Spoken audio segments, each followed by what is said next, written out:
Yeah, I've got. Right, well, we should be live, and I'm hoping they can hear us. I'm pretty sure they can.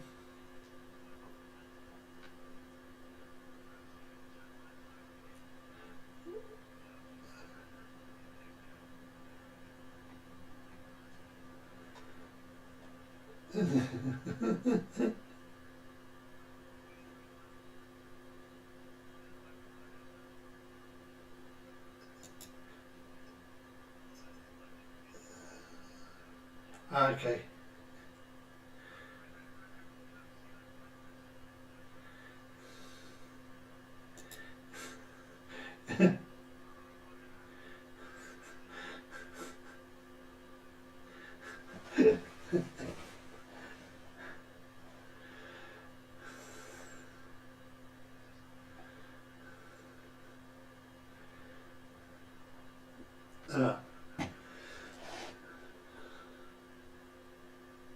And the fan. I'm sorry. Yeah, yeah. I try to fill the fan out, but you know it doesn't really go. That's okay then. Well, no, it's a computer fan. It's it's it's it's it's the fan that's warming the room up for me. You know, it's my heater. Hey, look, this time of year when it's not too cold, having two 27-inch monitors and the computer power supply on is enough to keep the room warm.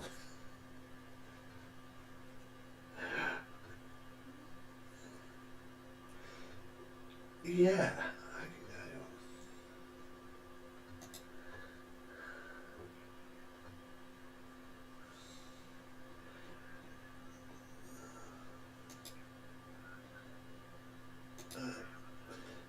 Now they can see us now. That helps. That helps. They can see who's talking. We are here because we. Come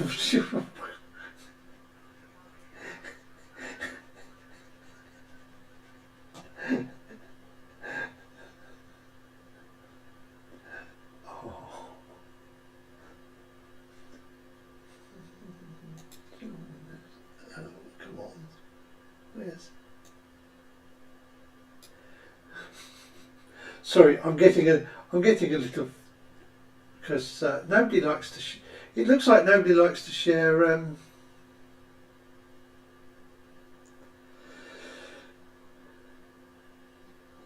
stuff. Yes, nobody likes to share the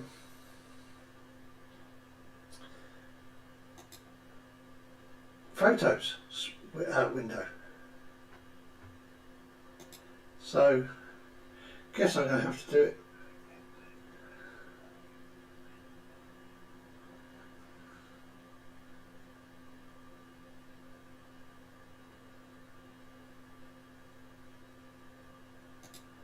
Pop up it at the bottom.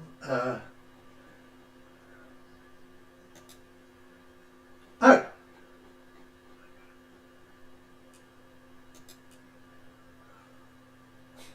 I think you have to share your you have to share your computer audio as well, I believe. Does that help? Now everybody talk. Hello. Hello. Hello. Hello. Hello. Hello.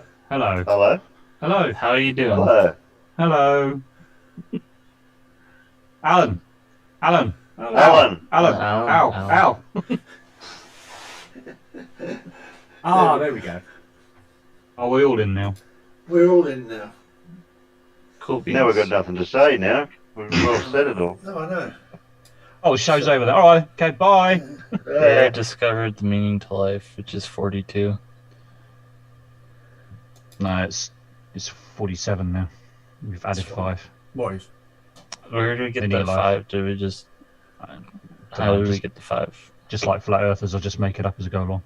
Yeah, I guess that makes sense. I can accept it if you just bullshit it. There. If 42 is the answer to life and everything, Mm-hmm. if you if you times it by divided by 0, is it still 42? Mm. I don't know. But anyway, the reason we're here, I'm hoping everybody internally can see this image. Yeah, why are we here? This is why we're here, because Paulie brought this to my attention. Are you supposed to be sharing something?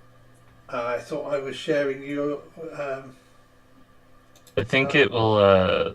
It takes a tiny bit from YouTube. There's a slight delay. Share. Yeah, Well, there we it is. can't. There we Oh, go. here we go. You should Here we go. It's see coming up now. Oh, Yeah, there's hello. a delay from us to YouTube. So We can Yes, see but your whole screen. Oh, there we go. Yeah, That's why. There we go. That's why we need to see it in Zoom. Yeah. Unfortunately, Zoom doesn't like to share this particular type of window. Hmm. But 42 is a NASA disinformation conspiracy. Yep. So anyway, Paulie brought this this meme to my attention that was posted by somebody who shall remain nameless in MC Tunes Discord. Oh, do we have to? Can't we name them? Oh, please. Well, you know, he's a vile, despicable. racist. Nathan Oakley.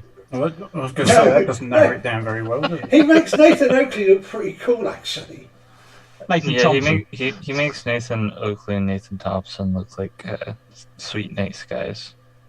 Oh, blimey. Yeah, that still doesn't narrow it down that much. He's not. He's only been on like two.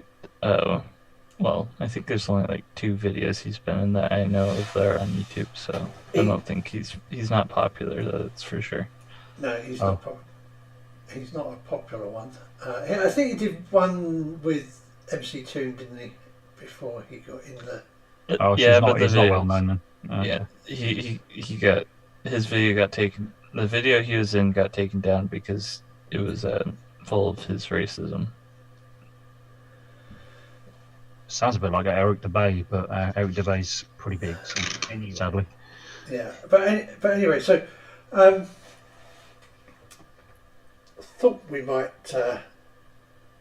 take these images and talk about them a little bit and show that actually there's nothing wrong with any of them. Fair enough. I think the easiest one, at least from my experience, is the not the top, the top middle right Earth from 1 million miles away. That one's probably the easiest from top of my memory. I was going to very quickly get rid of the bottom right one first because, you know, official NASA image showing the Earthrise from the moon. It is, and NASA actually admits this is a composite image. Right. However, if we go look at this in Photoshop,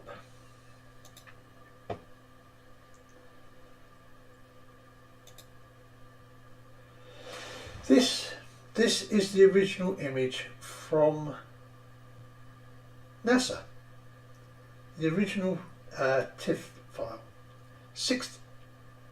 It's only 8-bit colour, which is fine. However, What mission was that from, Alan? Do you know? this is actually from the it? it's the LRO. Yeah. Oh, it's the LRA. Okay. Um, I just thought I didn't recognise it.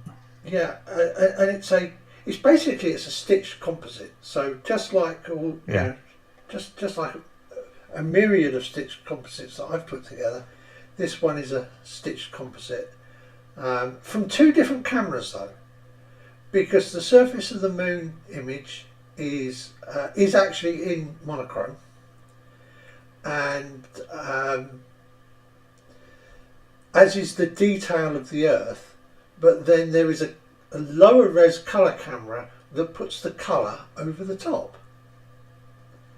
And just so you can see exactly how big this image is, if we That's the 100% view. And I'm sorry, Paulie, but we're not going to be able to see you. But look, there's Carl Edwards will be down here somewhere, or would have been. Oh, I'm back. And we see most of Africa. We've got the whole of Africa, the Arabian Peninsula, the Levant, Turkey, the Black Sea, the boot of Italy. Most of Europe under cloud as usual. Most of Europe under cloud. We've got southern England is okay, apart from the bit I'm in East Anglia. Well, of course. Yeah. But looks like Farmers was having a sunny day. Oh, a bit like today then. Yeah. Nice. So how long, when was this image produced by NASA then, do we know roughly? Doesn't matter. No, don't go out of your way to look it up. I think this was about 2015. Alright. 2016. So what's their issue with this? Are they just saying that it just looks fake? It's pretty much what it's saying. If they do the old, let's do levels adjustment on it and see what happens. And you'll notice that if we go back to the meme,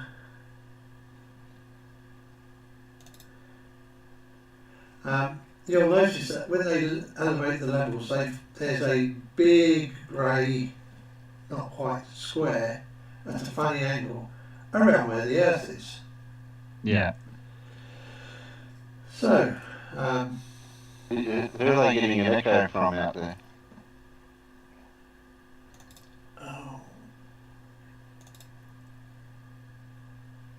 Talk again, Alan, or mute, maybe it's me or something, perhaps. No, it'd be it from Alan's side somewhere.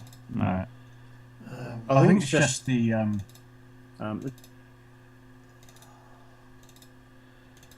does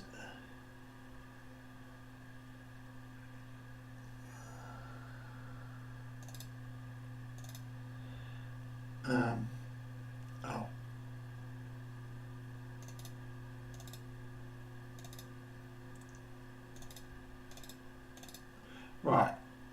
Just try that and let's see, let them see if they. Oh, boys, say stuff. Hello. Stuff? as I was going down the stair. Stuff. Stuff. There. More stuff. Well, apparently I'm less echoey. He wasn't there again today. I wish I wish that that man go would go away. away. Shout out to Spike Milligan. Barnes is less accurate, but that killed the echo there for a second. He's fallen in the water. Oh no. Dalek, Carl says Daleks. I can't do. I can only do one voice mainly. Unfortunately, I'm not going to do that here. Okay. I can't do Daleks. My throat still works.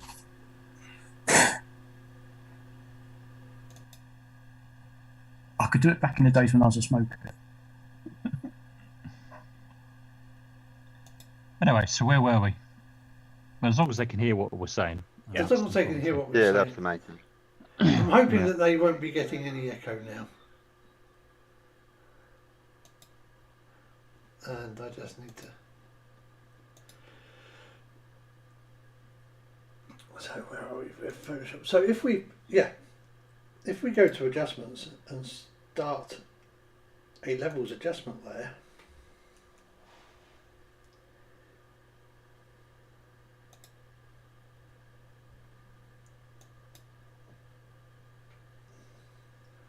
Oh, come on, Photoshop. Let me make a.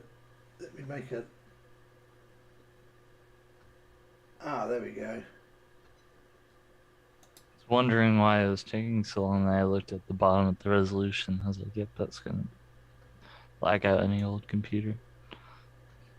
Yeah, this is the original TIFF file. So yeah, it's, gonna, it's 8250 with Alan by with Alan 12413 streaming and stuff. pixels.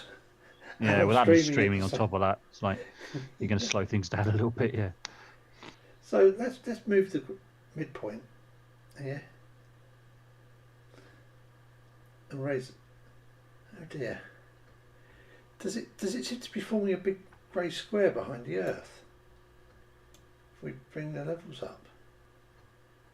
Can't see much myself at the moment, but Can we get? Let's bring the highlights down as well then to just make it as bright as we can go.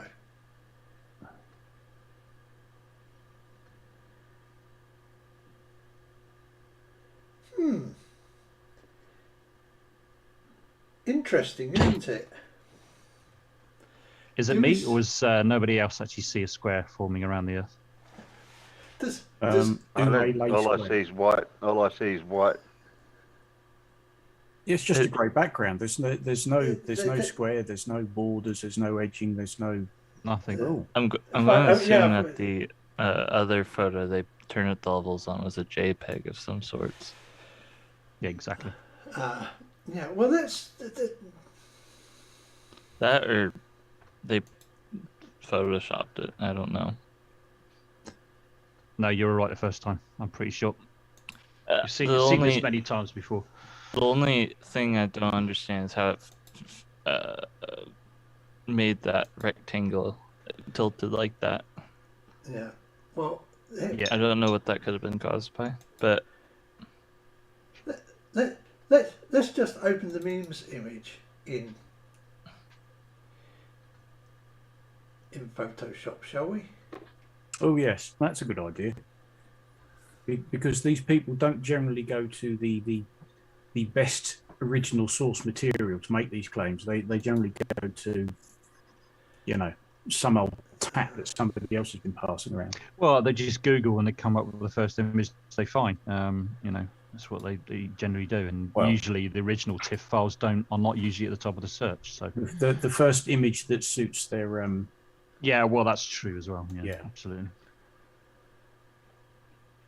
So let's open this in Photoshop. Here we go. Oh.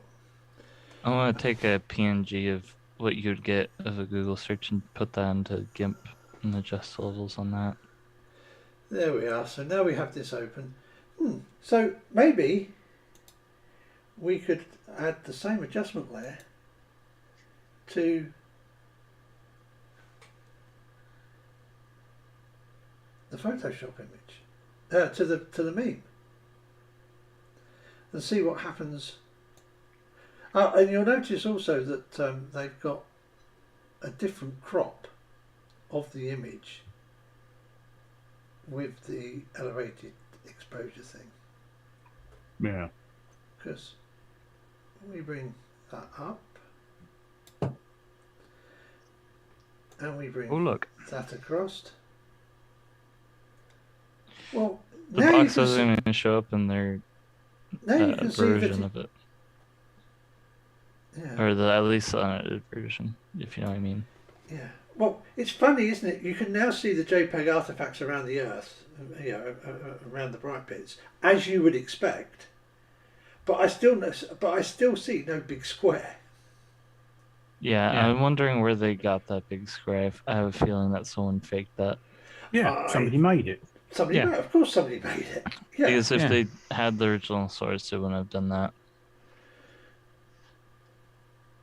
Yeah. So the source they're providing for their meme, they haven't, of course, made in the first place. And they're going, look, see, it's fake. Well, yeah, you would know because you just made it, didn't you? Yeah. I mean, either that or what they did was they used a good quality image for the left, for the original where it's clear, and they've just taken a shitty old JPEG on purpose that purposely lied, turned all levels up so would get that artifact on a shitty JPEG. But you'd never get that big square off a JPEG. No, the square is fake. You get the little. I don't think you'll find any genuine image or version of this anywhere where when you play with the levels, you get that big square. Somebody's just added that in and gone, look, see, it's fake. Correct. Yep. Yeah.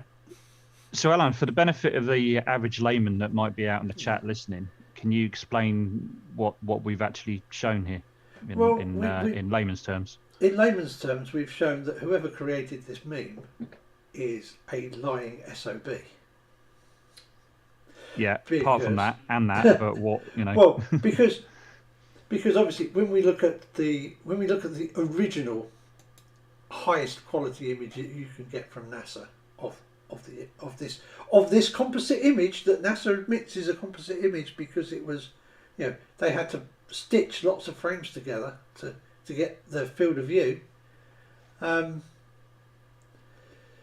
of the things people do is bring the levels up, because what happens then is you can see the noise in the image, and often if you stitch two JPEG images together, you end up with getting funny looking noise, because the JPEG compression noise has been recompressed when you paste two together and then resave it as a JPEG.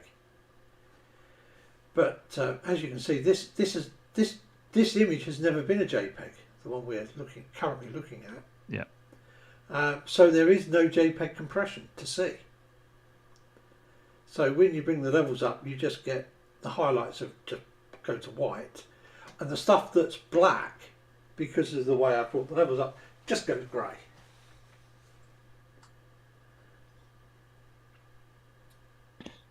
And and I turn the levels correction off, and the image goes back to what we saw. So, conclusion of that one: whoever created is a lying bastard. That would be about the level of it. Yes. Yeah. Yes. Well, as we all know, in the arena in which we like to compete, you got to lie to flirt. So I did find a random, it's actually on an article. It's a JPEG, and whenever I open it and adjust the levels, it does have that box, but it's not as, I think it's slightly different. I could be wrong. I can't really share my screen, so I'll have to post in Discord or something. If I stop sharing for a moment, you can share your screen, and I can show that to the. But this is a JPEG. This isn't the original. Just turn that down so you can see which one's it. It was just a JPEG I found online. But I'm curious as to where they are, where this like the gray box is coming from. The grey box. You could get the grey box if you have stitched a JPEG into a JPEG, but we know they didn't stitch a JPEG into a JPEG because,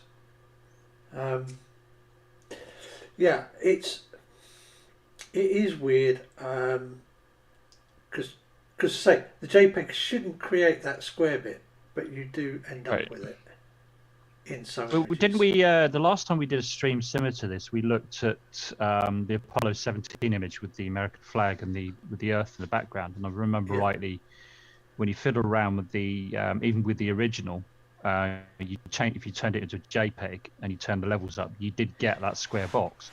Yeah. Right.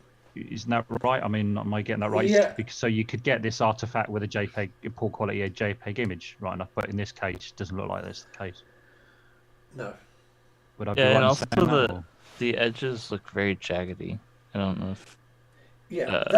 That's I don't know what that would.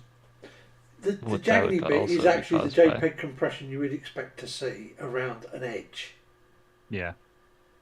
Yeah, it's like all wacky. Yeah. Because I just thought that was interesting. Because JPEG compresses it all in 8 by 8 pixel lumps. Oh right, and it's trying to so fill in the rest of the image. Yeah. Because of the way it does, especially if you apply a lot of compression, you get these artifacts. Interesting. I don't know if you're aware, but you've stopped sharing, Alan. I don't know if you intended to do that.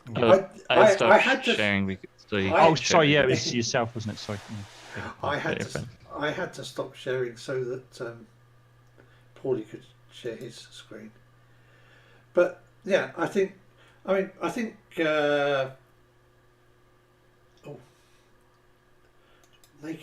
naked people in the chat. Yeah. Can't have naked people in the chat.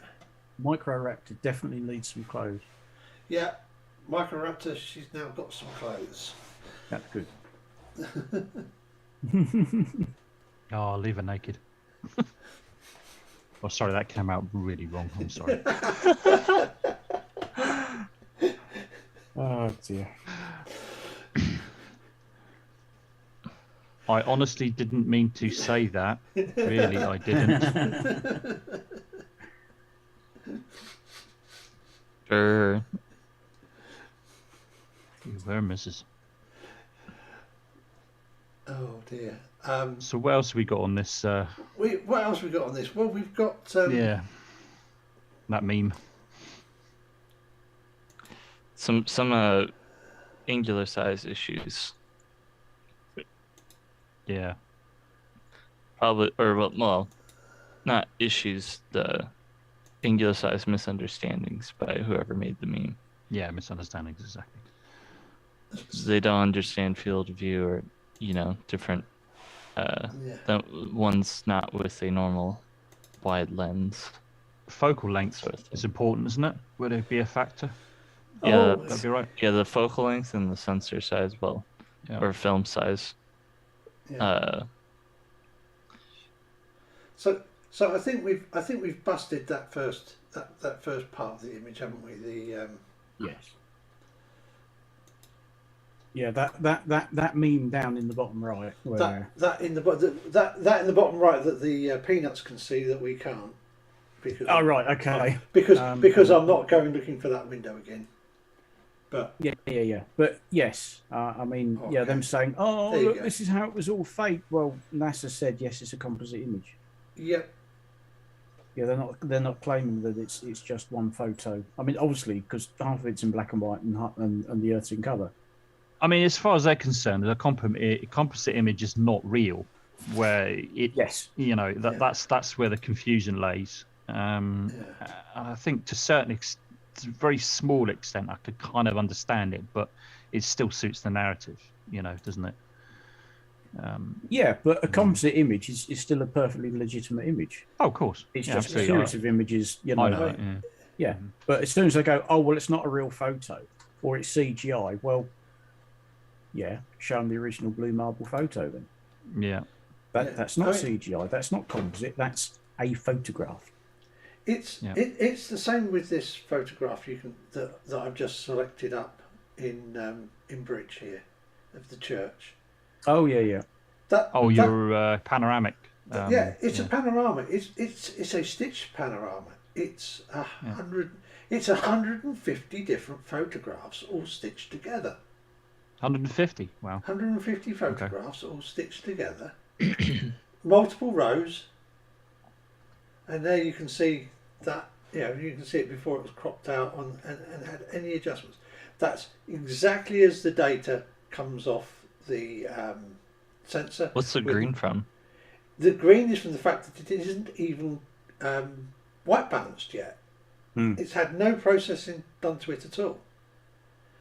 It looks green because a standard camera sensor has twice as many, or has the same number of green pixels as it does red and blue pixels combined. Right. So before you colour balance it, it ends up looking rather green. But all of these images here have been stitched together. It doesn't make them any less real. No.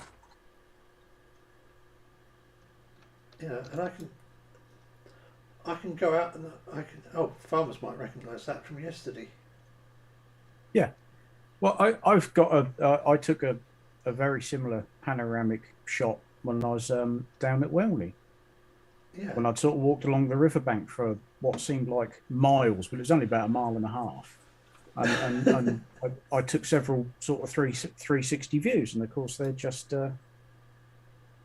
Yeah, my phone just stitches the images together, and you get a lovely smooth 360-degree panorama. I've also got one of the plant room I did for Red Bull. I think that was. I'm trying to remember which phone I used for that one. I think that was more, just like 3 photos. But still, the camera software just blends it together, and you get one image. It's still a perfectly legitimate photo. It's a photo I took whilst I stood there. Yeah, I mean, like that one of the airspace hall at Tuxford. Yeah.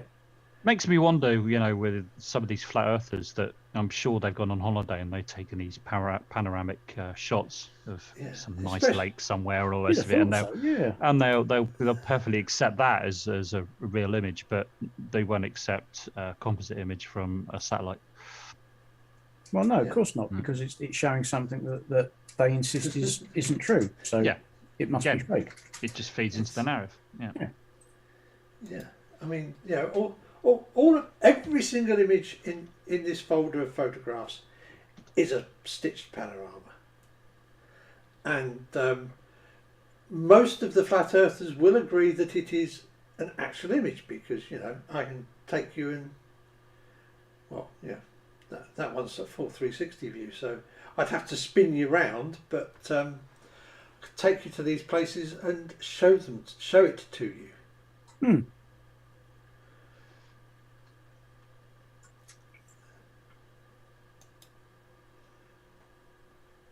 But anyway,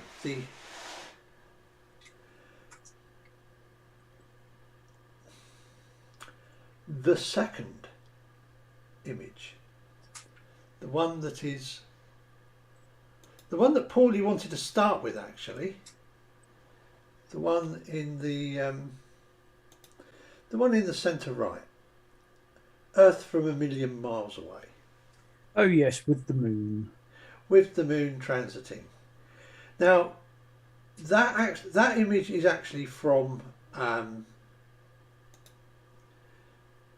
2015. From the Epic. Yeah. That's right, yeah, it's Epic, isn't it? It's from Epic. I've seen it many times. Now, I've got to be honest with you. I mean, quite often when I look at that image, I can't help but think that I know it isn't. I can't help but think that the moon is kind of stitched in somehow, just by looking at it. So I could kind of understand why it just doesn't look. Looks kind of cartoonish, if you ask me. It's because of because it's a RGB composite. Yeah, exactly. The overlapping colors once makes it, because there's a, I don't remember how much time was in between each photo.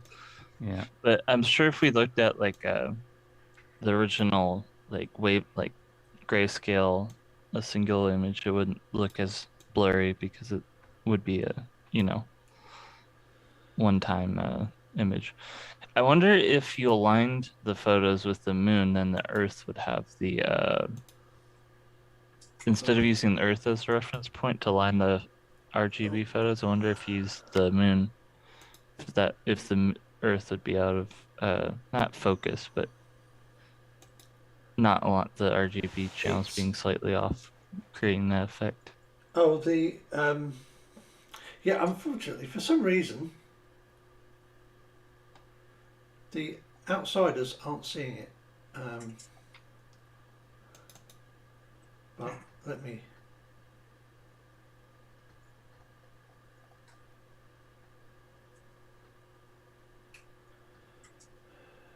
Oh,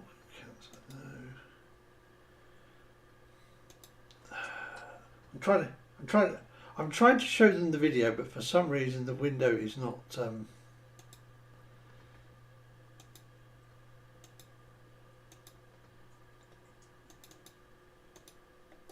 Yeah, it seems to be blank out on the stream for some reason. It. Oh yeah. Or it was anyway. Please stand by while I experience technical difficulties.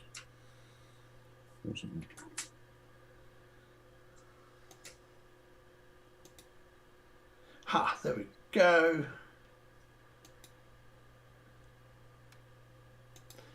There we go. Now the peanuts can see what That's always a bonus. what is going on.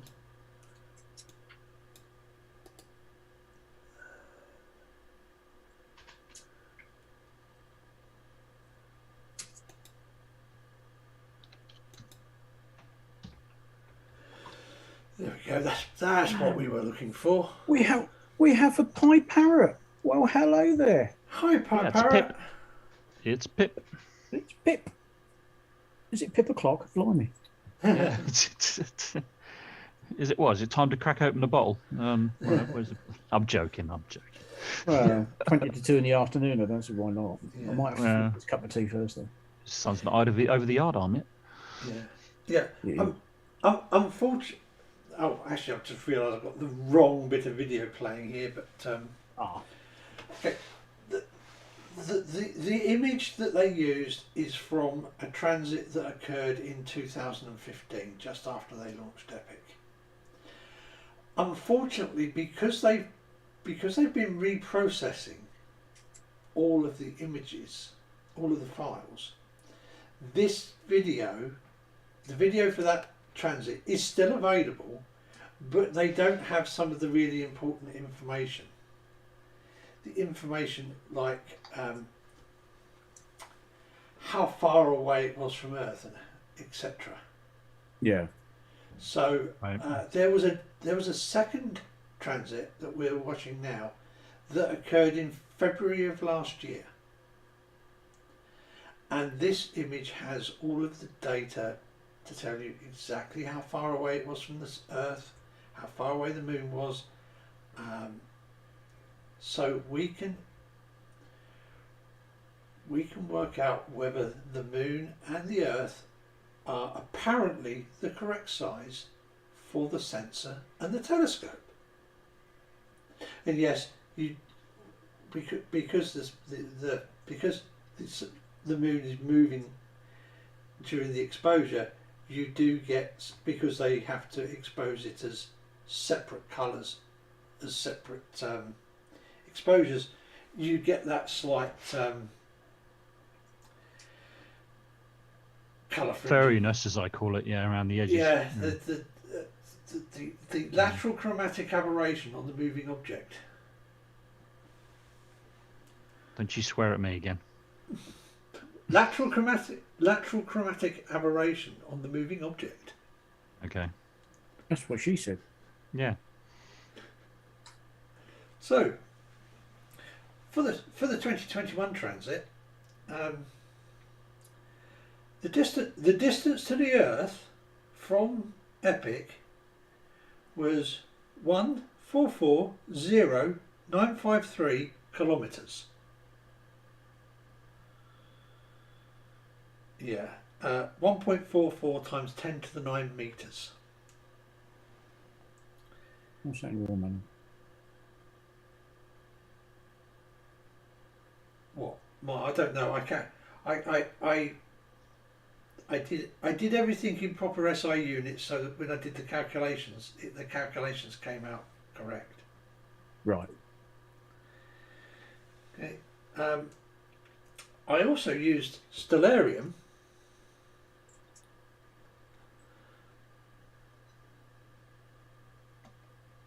Oh, to see if it corresponds. Yeah. I used Stellarium to let's see. Let's pick up bridge.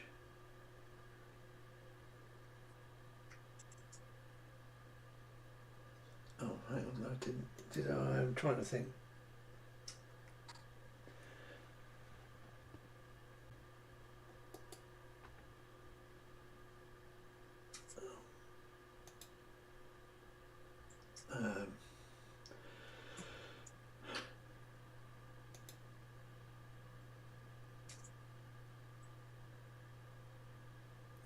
Sorry, my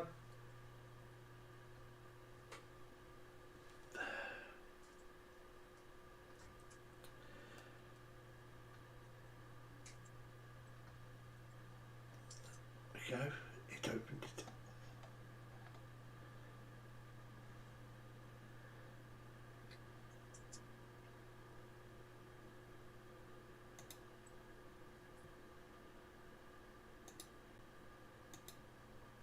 There we are. There's the photograph opened up with the I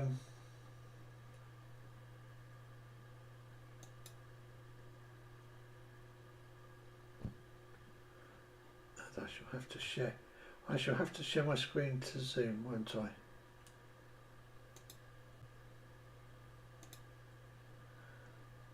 Oh, I am screen sharing. So Yeah, we can see it. everybody sees it. That's better. That's better. So, distance to the Earth, as you can see, distance to the Sun, distance sun to Earth distance. But I also used stellarium to get the distance, to get the Earth Moon distance for this point in time.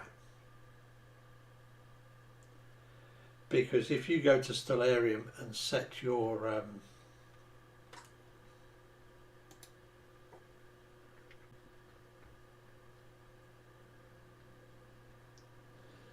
time to be the same time as this image. Oh, can't. Okay, I did it, but I don't have it saved. But anyway, the distance to the moon, because at that time the Earth Moon distance was 387,747 kilometres. So Alan, we got the participants thing covering the data in the lower left corner. Ah, okay. Not that there's anything to see in there at the moment, but Oh, okay. I'll get rid of it for you. There we go.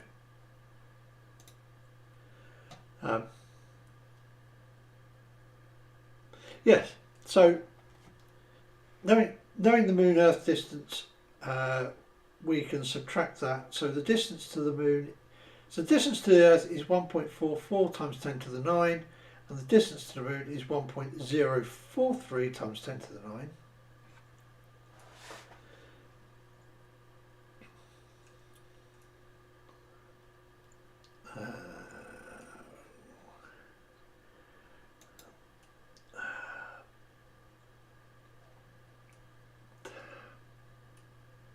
I mean, Discover's got a hell of an orbit, isn't it? It's I mean, geez. Yeah. Funnily enough, Epic is at the opposite Lagrange point to James Webb. Yeah. And they're both okay. pointing, and they're both essentially pointing in the same direction. Oh, I didn't realise it was in Lagrange. I didn't realise. Yes. Okay. Yeah. Those two Lagrange points, they're roughly a million miles out.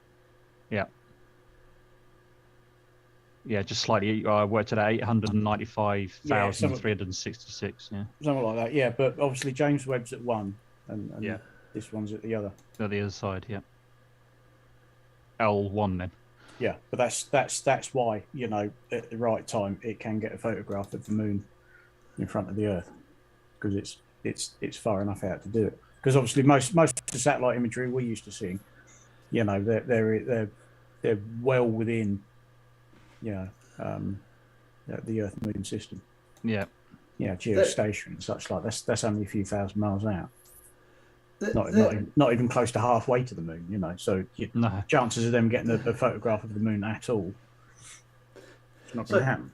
So there we go. There's the stellarium data for that particular point in time.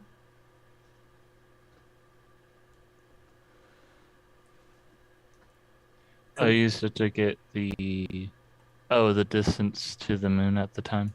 I used that to yes. So this gives me the distance to the Moon from Earth. So I can subtract. So I was able to subtract the distance from the two distances and get the distance from Epic to the Moon and Epic to the Earth. Because obviously,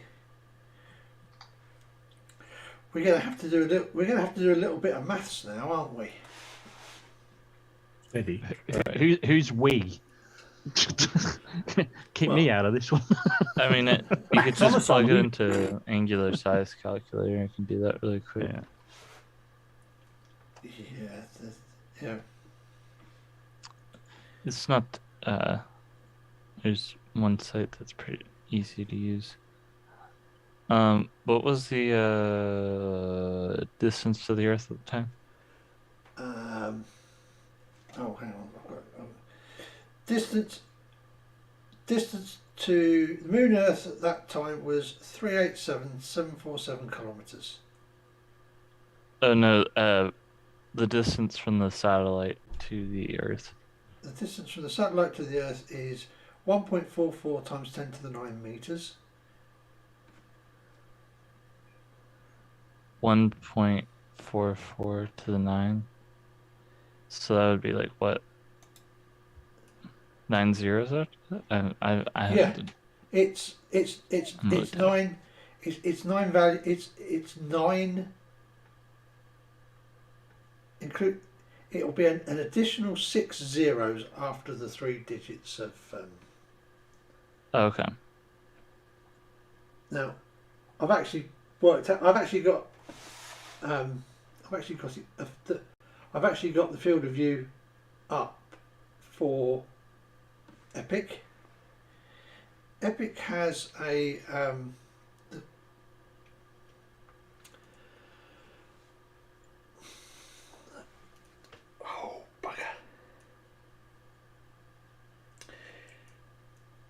Epic has a focal length on its telescope of 2,880 millimeters.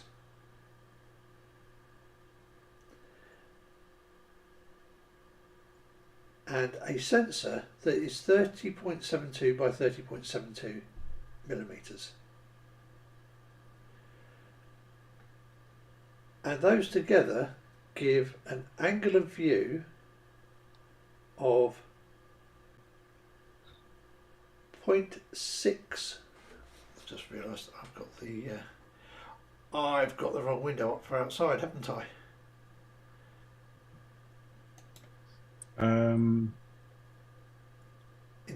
There we go. They're not seeing all of these. There we go.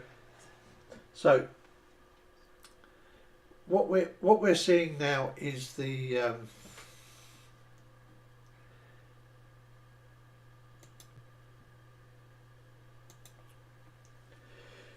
field of view calculator for the sensor and telescope on the Epic satellite.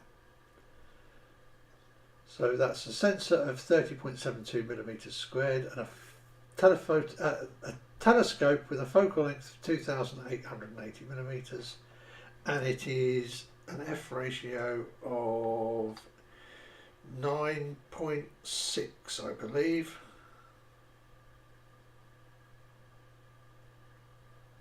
Yeah, f9.6. It's a 300 millimeter aperture telescope. So each sensor or each pixel has an angle of view of 1.078 arc seconds.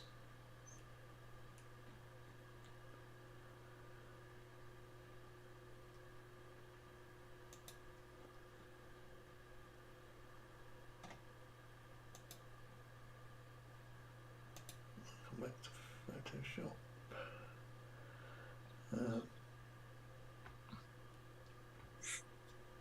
So let's open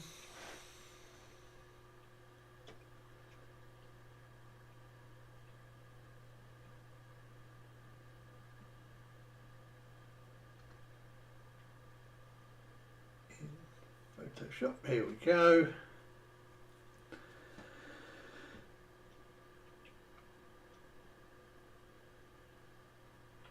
So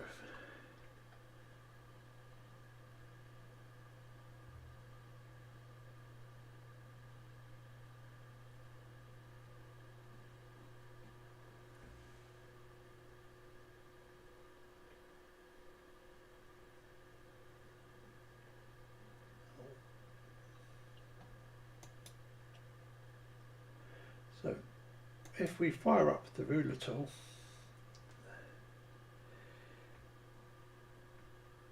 we can set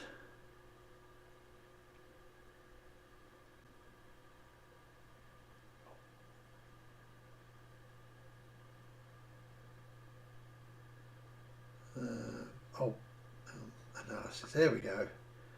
We're now going to set the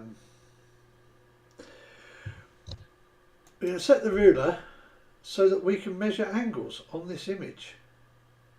So each set up so that each pixel can be measured. And I think probably went to find the angular sizes of the Earth and the Moon, didn't you? Yeah, you said the distance was 1043000, or Right. Would you like it in kilometers or meters? it's in kilometers. Distance to the Earth 1440953. 1440953. Yep. Okay, thank you. The Earth would be about half a degree. Yeah, I actually have the size of the Earth as 30 minutes 23.956 seconds. I did the calculation, which is a total of 1823.9 arc seconds. And if I zoom in a little bit first, because here we go, pick the ruler. Now if we go diagonally across from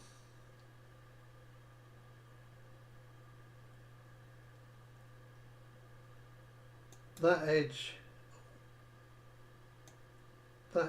to that edge, so, does that looks about right, doesn't it?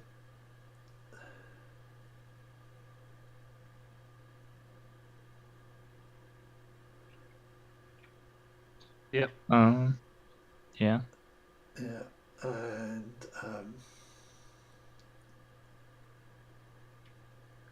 use measurement scale.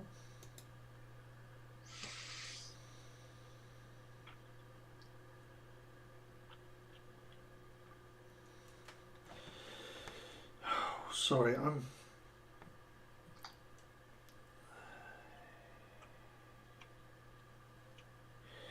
So the angular size of the Moon, because I should have done them first. The angular size of the Moon is 686.9 arc seconds, and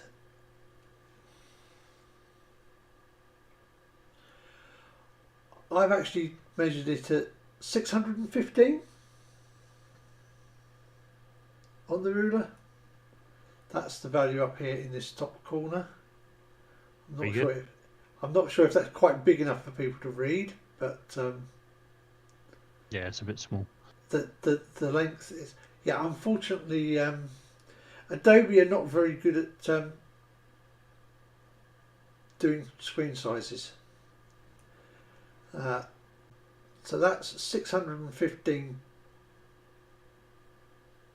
arc seconds, where where the Moon should be 687.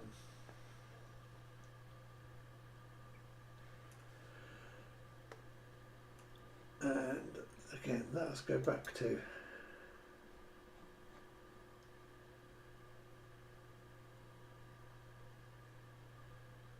fit screen. And shall we try? Yeah, it should be about 678 arc seconds from what I just checked. Yeah, and I've just pulled it across at 650. So I'm like 70 arc seconds out. I think that's about the right size for the Moon, isn't it, in that image? I think it's around 600-ish. It's just over 600 for me. I could be having some distances wrong, and I'm really tired, so I don't know for sure. Yeah, yeah. I'm going from my notes that I made earlier, but yeah, the moon should be about 11 minutes and 27 seconds, and the Earth should be 30 minutes and about 24 seconds. So the Earth should be around 1,825. So should we see what we get if I go across the Earth now? And of course the thing is, it can be... maybe we go left to right. So you can choose the left, if you zoom in maybe, and choose the leftmost pixel, you know what I mean? I would, but the zooming in and out, or the dragging across, is going to tax the system resources while I'm streaming. Yeah, you're right, never mind. I'm a little bit out with that one. Maybe I should try a bit harder to hit it. I think the purposes that you need, I think it's going to be close enough. I think it is. Yeah, I mean. Yeah. The difference won't be that much. No. What do we have there? I have 1,670 arc seconds up here, and I'm expecting 18. And I'm expecting just over 1,800. So, yeah, it's not perfect, but it's quite hard to tell where the edges are. But I think we could definitely say that it's pretty close. Yeah. Considering most of the math we're using is mostly estimates. Yeah, it's super exact from what I understand. Yeah, I mean it's not like we've got the moon and the Earth significantly different to what we expect. Right.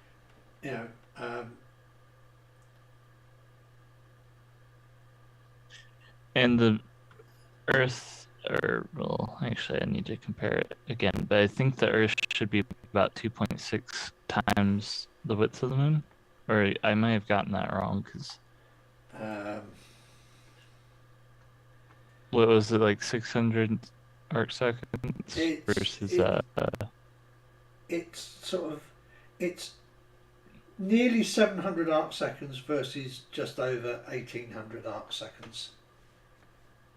Okay, so that's about right. And that's neglecting that, I guess. Well, actually, I don't know. Never mind. My brain is tired, so forgive me if I trail. So, this.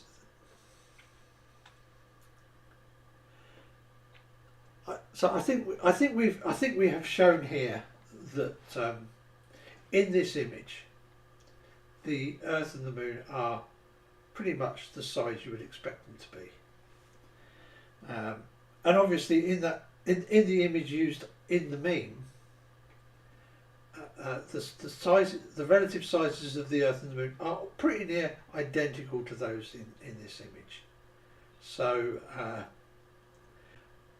do we think that's busted? I think so. The other photo is probably what we'll need to do next. Yeah. The Earth from the Moon, the one that's been compared to. No, we don't want to save that. I'm gonna shut a few of these windows because there was a person I saw on TikTok. I'll have to find it again, but he did a mock of the this photo sort of by using two spheres that he put to scale away from the camera, he was able to get it to look at least in angular size correct. I'd have to find it again. So I think. But I just thought that it was neat they did it physically. Yeah.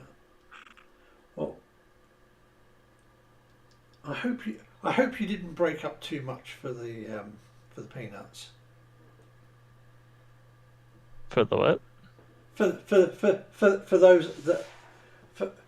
those that are listening, when we stream with Terry, the audience we call the audience the peanuts, and it's kind of rubbed off a little bit. So I tend to do it too because you know when you've spent like 3 years streaming twice a week with somebody, and you have a nickname for the audience, and it's pretty much the same audience.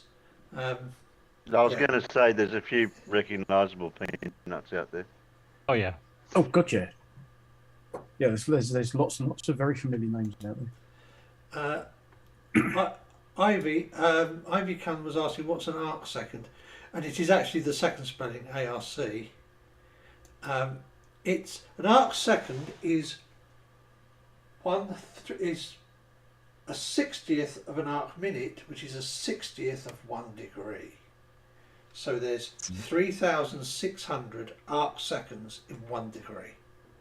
If you've ever used latitude or longitude coordinates, those are based on fractions of degrees. The coordinates are degrees, then arc minutes, and arc seconds. Because in the world of astronomy, when you're talking about angular sizes, because you're talking about such vast distances, that's really the only way you can measure it, because 1 degree can make a difference of huge distances. So you need to break those degrees down into arc minutes and arc seconds to get it even further down. So it's just portions of a degree, basically, in layman's terms. Yeah, and then there's also milliarc seconds, which are seconds, or mass, or however you pronounce MAS. Yeah, those are for like extremely high. What's the word? Precise measurements. Yeah, they're usually like the ones that are the official measurements, or the ones that are close. I understand degree minutes and seconds, but yeah, it's handy to let people that might be listening. Yeah. For example, we get a lot of flat earthers, especially one in particular who doesn't seem to understand why scale matters when it comes to parallax. He seems to think that if you're looking at Polaris, and when you get the difference between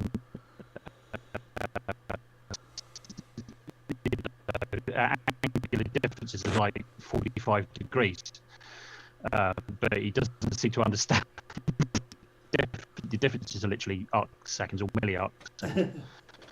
For the closest stars, I believe the most I've seen is like 2 arc seconds or for 3. The closer ones. Yeah. But the proper motion of Barnard stars are like the easiest to measure because it's a whole 10 arc seconds. If you have I believe an 8-inch telescope or more, if you have an equatorial mount, it's pretty easy to capture. The proper motion of Barnard star, at least, because those are getting into like fractions of an arc second per pixel, usually. Yeah.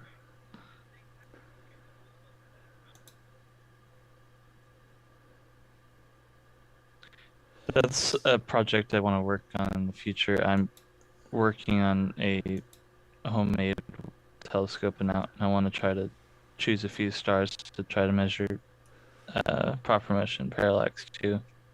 Homemade telescope, very good. Too. Yeah, I got some mirrors from a friend. I haven't finished it yet, but I need to.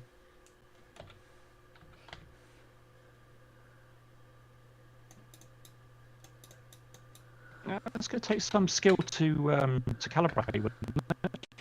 to get the mirrors in the right places? Well, it's got cells. The holders for it usually have 3 screws and springs, and what you do is you use a laser to collimate one of them with the larger mirror, or no, the smaller mirror, and then you use a collimating eyepiece for the second mirror, this larger mirror.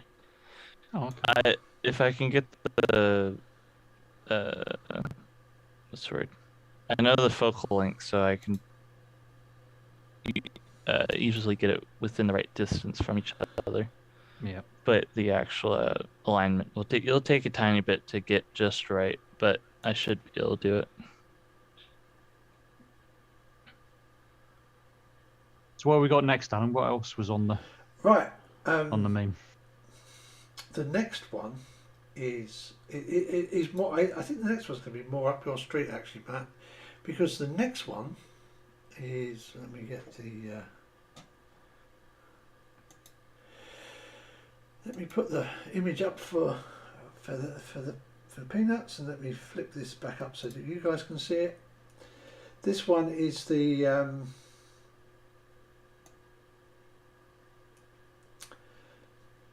Top right, Earth from 240,000 miles away.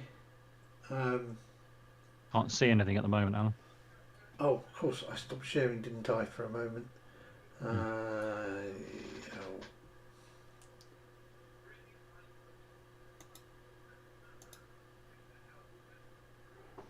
Share.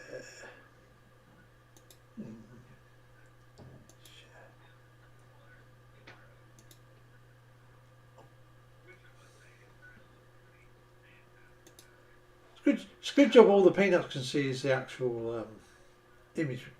Oh, yeah, the image. Oh, of course, Earthrise, yes. Earthrise. The original Earthrise. The original Earthrise. Apollo 8, wasn't it? Apollo 8, yes. I was actually downloading the raw tips to that right now, but it's taking forever. If you want the actual raw file, you can, but I warn you, it is a bit large. It's like 1.2 gigs. It's 1.2 gigabytes. Yes. It's a good job.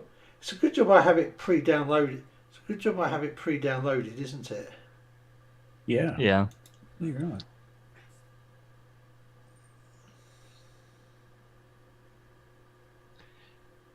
Now, one question I was going to ask you about measuring angular size on the film camera is the actual. Do you know is the film size based on the actual width of the film, or is it based on the image on the film?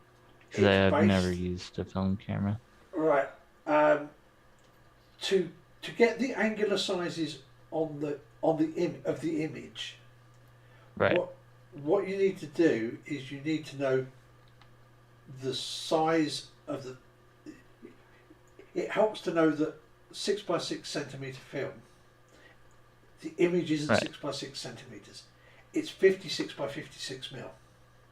Oh, okay. So that's what I was curious about, is if the actual rating was the actual film size or the image size. So yeah, that helps.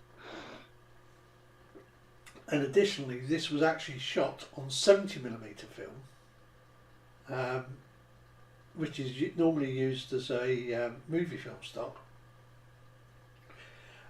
And it's done like that because it's got sprockets, because the standard 120 film doesn't have sprockets, but this stuff does. So it makes for more reliable transport through the camera when you're taking exposures.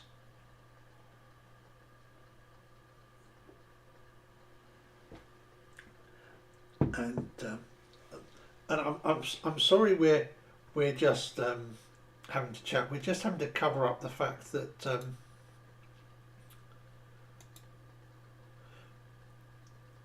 Photoshop takes a very long time to open a 1.2 gigabyte TIFF file. especially when. Yeah. Plus, you would just. Especially when you've got other stuff going on. Yeah. Haha! Here we are. See, you have to understand. This image is 1,461 pixels wide by. Sorry, 14,161 pixels wide by 16,221 pixels high. Yeah. Very impressive.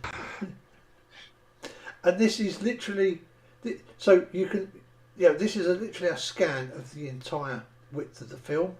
So you can see where the sprocket holes are that wouldn't normally be on this format of film, or at least on. And you can actually see little bits of the neighbouring frames. Yeah, there's no ones yet. Okay, so again, let me fire this back up to the right page. And one thing I do know is that Apollo 8 orbited the moon something about an altitude of about 185 kilometers, something like that. I think the apogee was something like 185.2 or something, and I think the perigee was something like 184.6 or something like that. But on an average, like 185 kilometers, you would say. Yeah. So this was shot using a Hasselblad EL 500, and they used a 250mm Zeiss Sonar telephoto lens. Yep. So I now have the angular view set up for the 56 by 56mm film size and the focal length, and the angular view for this is 12.8 degrees horizontally and vertically. So what I have previously done in Photoshop for Photoshop is to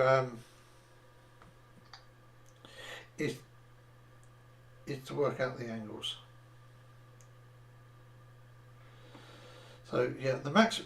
In fact, this was a 70mm Hasselblad with a Sonar 250 f5.6 lens. It was shot at 1/250th of a second at f11. Okay. So what I did was I measured the actual width of the image from top to the height of the image. So from here up to the top, I measured, and that's 1,100. Sorry, that's 11,184 pixels.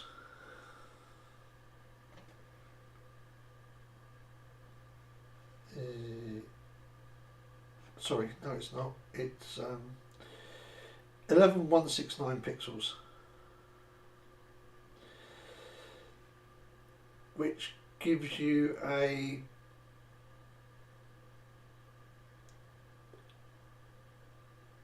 4.1 arc seconds per pixel,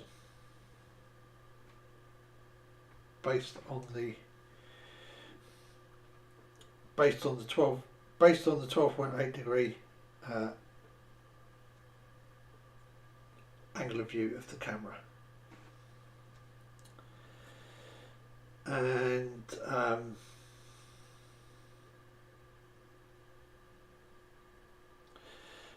at that time, again, I used Stellarium, because we know what time the image was taken.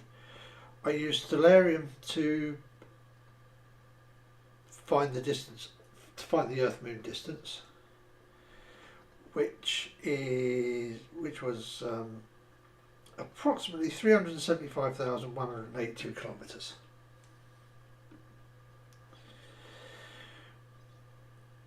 which gives a nominal angular size for the Earth of 1.94 degrees, or 1 degree 56 minutes 42 seconds,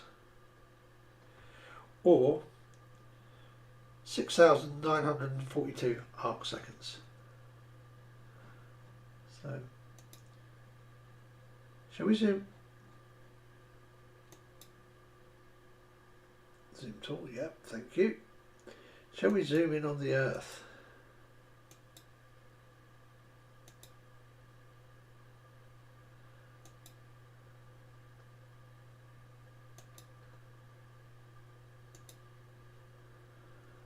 I'm not quite sure which bit of land that is we can see there, or which bit of land this is. But right, I think the bit of land that you first looked at, that looks like sort of the big western bulge of Africa, I think. You've got Antarctica down at the bottom left. I have indeed, haven't we? So you've got Antarctica, the land masses you can see up on the left-hand side. That's probably most of South America you're seeing there. And of course, that lower land mass, then that must be South Africa, then, so Southern Africa. Yeah. Yeah. Oh, down in the sort of the bottom right. Yeah, the Terminator line is crossing Africa. Yeah. Yeah. So you're seeing the easiest bit of land to see is that sort of western bulge of Africa, where you've sort of got Gibraltar and the entrance to the Med. Further down, you can just about see South Africa. Over on the left-hand side, you can mainly see South America, and obviously the big white patch at bottom left is Antarctica. So I think it's safe to say if you took measurement from one side of the Terminator line to the other side, on the other side, that would be that was roughly where I was. That was roughly where I was going to go. Yeah. I don't know. You should be able to see the cursor, which is actually down bottom left by where the Terminator line is. If I come look at the curve of the Terminator line. Oh yes, look, the Terminator line is curved. What a surprise! Yeah, I wonder why. So, well, that's due to perspective. Boom, there we go. Sorry, the wrong voice in my head took over. I know. Well, obviously, they had CGI on that before CGI existed. Yeah. Oh yeah. I mean, bear in mind, this is also Apollo 8. We haven't, it's when they say, the Blue Marble Apollo 17, 1972, that's CGI. Yeah, right. And on film, and on a film camera. Yeah. Have you seen the state of special effects in 1972? Yeah, they're not impressive. This was 1972. This is 68, isn't it? This is 1968. Yeah, exactly. December. Yeah. Exactly. And what have I got? There are some people I know of that say that the government's exactly 50 years ahead of us in technology-wise. Yeah, they But of course, but they don't have any proof. They don't have any proof of that. It's just another claim. No, they know it, but they can't tell you how they know it. And like you say, they've got no proof. But of course, governments don't tell us everything that they know, and they're way ahead of anything that they'll actually publish. And even now, I don't know how you would fake a film photo like that. I don't even know. Like, I guess you could print it, but I guess there'd probably be ways to test what it's made of to verify it. You could do it, but it would be complex and involved. Well, I mean, here's the thing, and I always keep saying this, that if you're gonna somehow prove that this image, just say this one alone, is CGI, it's computer generated graphics, then you're going to have to do the rest. I mean, what is it, 4,000 from Apollo alone? But then, of course, you're looking at, Apollo 7 and all the rest of them as well, and also Gemini, Mercury. You got to. There's plenty of images all from those sort of things. So you've got to debunk all of them. So you've got to be able to fake all of them, and you've got to prove each and every one of them as being CGI. You can't just say pick one or two and say it's CGI, therefore the rest of them are. Yeah, and the thing is, I could see like maybe one photo being fake, but the amount of time it would take to fake some of the, all of them. Yeah. Is especially making them so that they're indistinguishable from a normal one. Right. That would be impressive.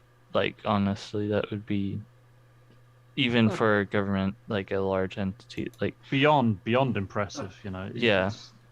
But then of course you can't just take the images. You've got the moving images as well. We've got video footage. We've got we've got eyewitness testimonies. We've got documentation. We've got eyewitnesses. We've got the people that actually, within the spacecraft. It just goes on and on and on and on, and all of that has got to be fake. And it's just, sorry, we're going off on a tangent here. Sorry. Yeah, yeah. Sorry.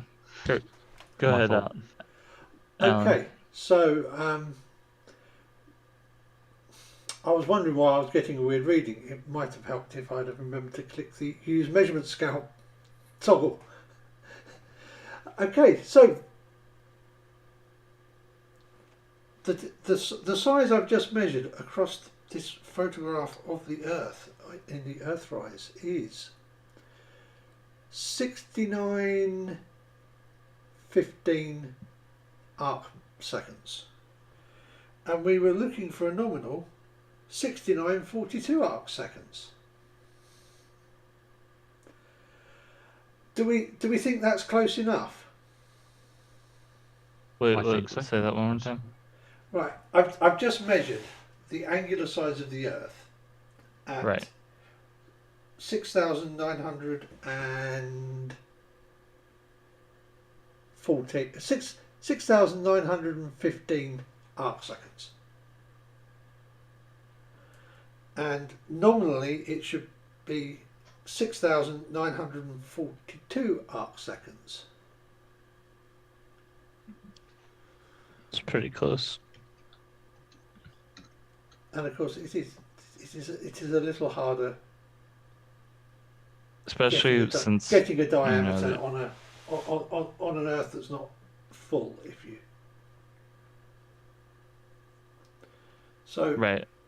I would say that this is pretty dang close to being correct. Yeah. Which when you compare it to the other image, it's not like they were saying about how it should be larger, like in the photo with the telescope. It's simply them not understanding field of view and apparent size. Yeah. And you also notice that he's got they've actually got the camera pointing through the window, and it's rotated 90 degrees effectively. Yeah. Yeah, and this, I think, the reason why we see the image the other way up, the reason why is, we do see that image the other way, the other way up. Oh, and people are getting the impression, and particularly flat earthers who keep using it, that this phrase "from the moon" insinuated that it's from the surface of the moon. Well, as we know, it's not. No. And I think if the general media and everywhere had published it with the original way up, which is that way up we're showing right now, then I don't think it would have probably been, this image would have been used quite as much by flat earthers. I don't think. Because of that, I just think it's taken from the surface of the moon. Well, it isn't, and that matters. Because considering Apollo 8 is orbiting at 185 kilometers, that makes a difference.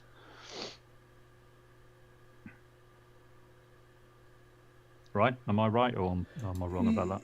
I think you're probably quite right about that. I really dislike how journalists and swear newspaper articles, they always they try to spice things up, if you know what I mean, in terms of language. And by not being direct with the scientific realm of news, I think that's where a lot of confusion starts, because then people think in those terms and they don't know the technicalities going on. Right.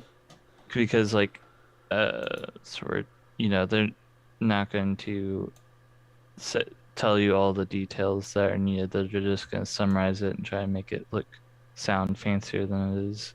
Right. And that kind of drives me nuts with a lot of news clickbaity titles and stuff, like especially with like exoplanet stuff, how they're like scientists found a new Earth or whatever, or scientists may have, but they don't list that it's just a possibility.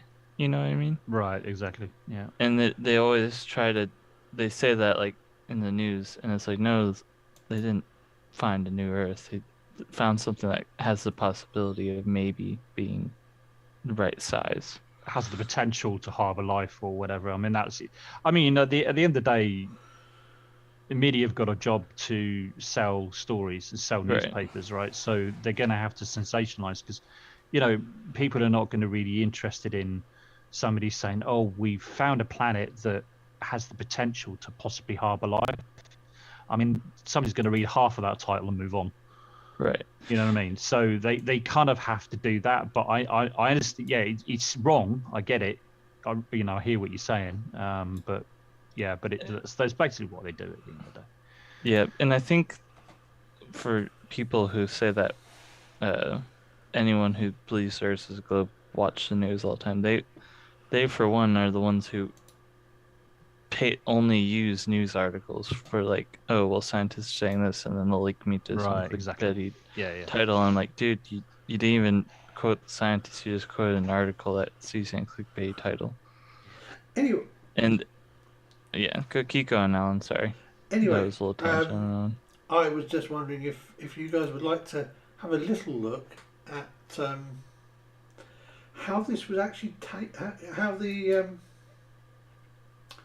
how this photograph was taken, because NASA have done a simulation with the audio from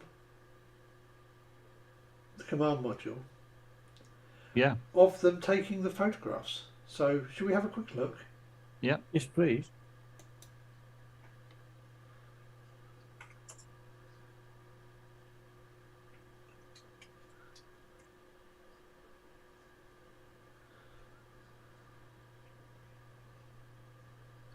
Can't hear any audio myself if we're supposed to be hearing something right now.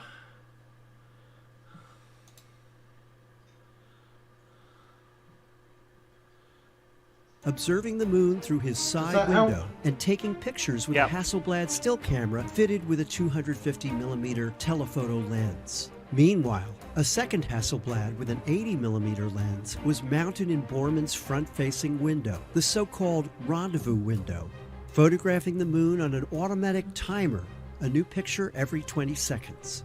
These photographs, matched with LRO's high-resolution terrain maps, show that Borman was still turning Apollo 8 when the Earth appeared.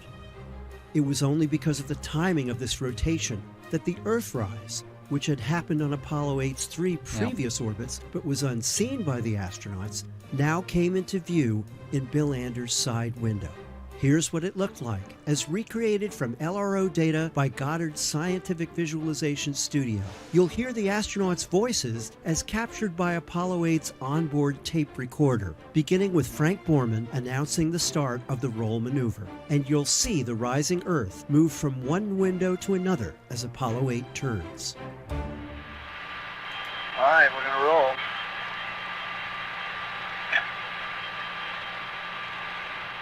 Ready? Set.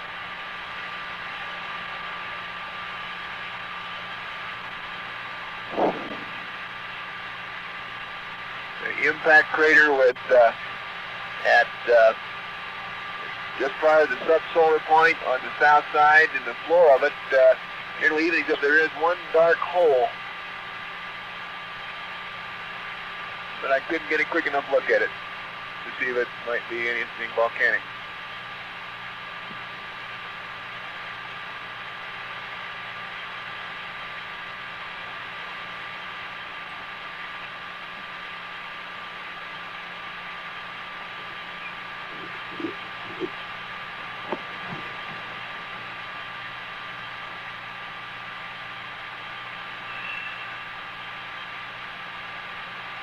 Oh my God, look at that picture over there. There's the Earth coming up. Wow, is that pretty. Hey, don't take that, it's not scheduled. You got a color film, Jim? Hand me a roll of color, quick. Oh man, that's great. Where is it? Quick. Yeah, you would get excited, wouldn't you? Yeah, quick. Yeah. It's out here.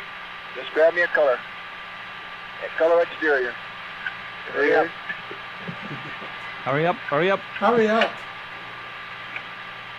Got one? Yeah, I'm looking for one. C368. Anything, quick. Here. Got it. Yeah, and then to the other window.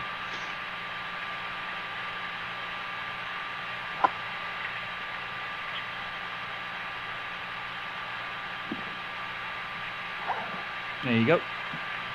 Hey, I got it right here. Let me get up this a lot clearer.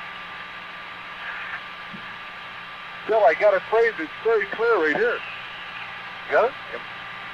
Take several. Take several of them. Here, give it to me. Wait a minute, let me just get the right setting here now. Just calm down, Mama. Oh, I got it right. Oh, that's a beautiful shot. So I feel trying to get the perfect shot. Mm-hmm. It's like, oh no, it's perfect. I can't. I have the setting messed up. Okay. Now, there's exposure. I did. I took two up there. You sure you got it now? Yeah, it'll come up again, I think.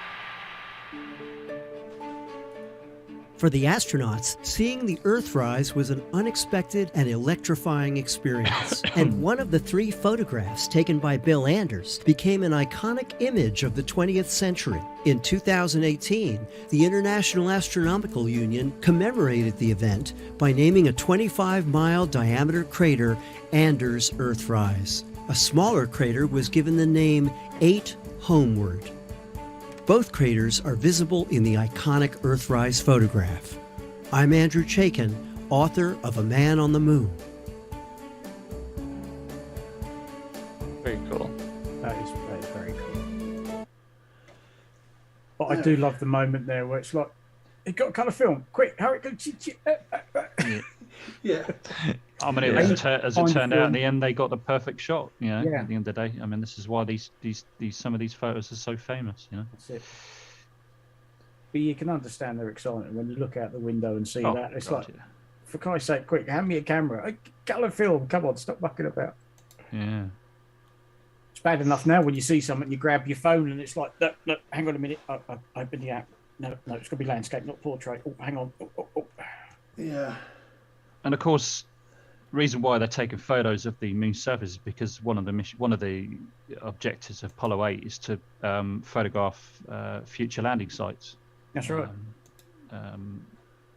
You know, for 11 and future ones as well. So yeah, that's what they were doing. And that opportunity came along. Fantastic opportunity. Yeah. Yeah. So, I think we can definitely say that the Earthrise picture is busted to be genuine, don't you? Oh yeah. Yeah. Of course. And then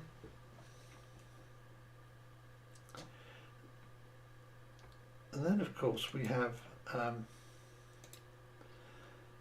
the final image,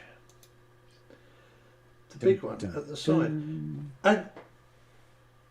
and look, they've left some important evidence in it. They tell us exactly which photograph it is. Yeah, turns out that it's a really famous photograph. That one. It's a very, very famous photograph. They've cropped an awful lot of it away. Yeah, they have, haven't they? Because that's AS11-44-6642. So for those who are not on the layman, the AS11, which is the prefix for which mission it is. So Apollo 11. That would be Apollo 11, exactly. Which one was that? So that was I'm on the Project Apollo archive that's on Flickr, so I can go to Apollo 11. What was it? Magazine 44. Magazine 44. 6642. I'm just going to open the PNG. I'm going to open a PNG of it this time, just because it's not going to strain the camera. It's not going to strain Photoshop. And there we go. Would you look at that? There's the original. There's the original. That must be on the second page. 6642. Here we are. I've cropped it to. I've basically cropped it so that we just see the 6x6 bit. It looks about the same angular size as the other photo. It looks about the same, but you have to understand that this one was actually. I believe this one was.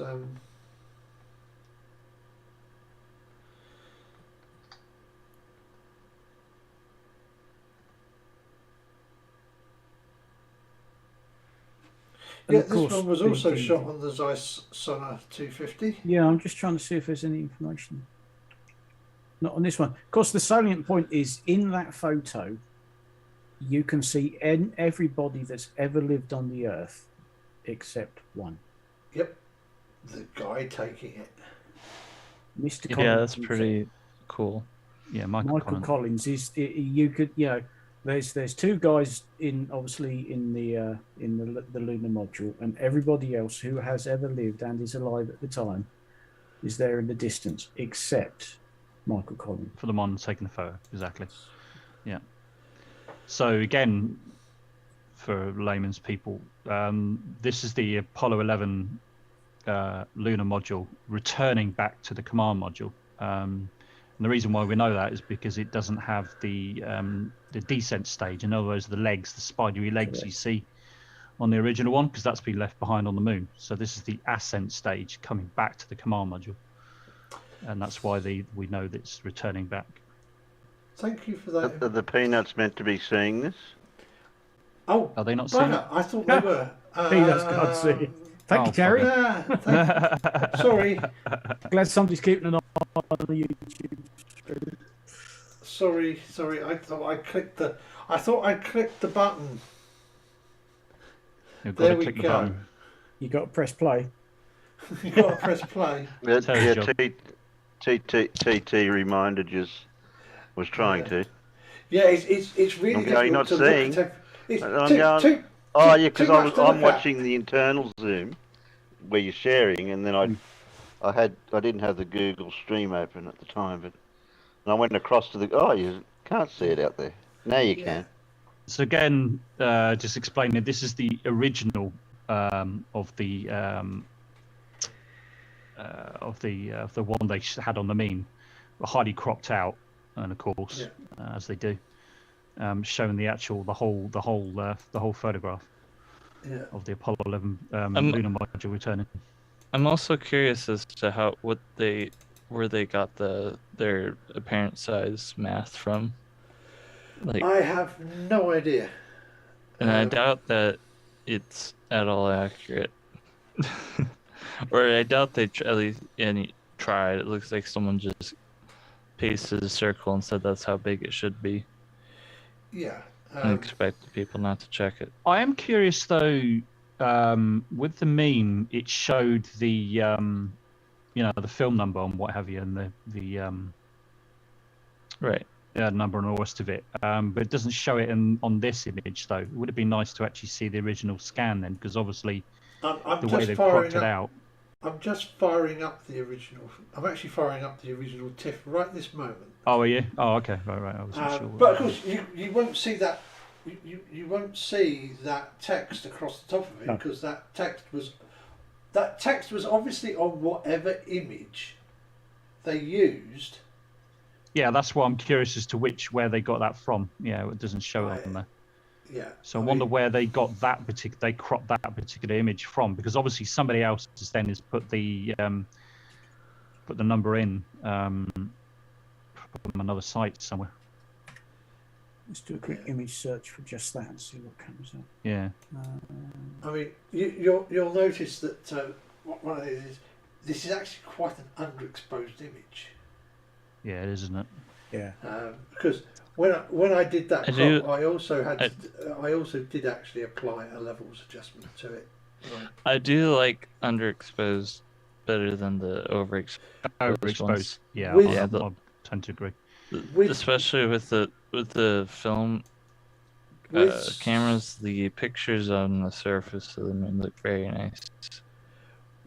At least from when was looking at them earlier, that I was scrolling through all of the hundreds of pictures, and the astronauts on the moon with the correctly exposed, well, not correctly, but like slightly underexposed images look really nice.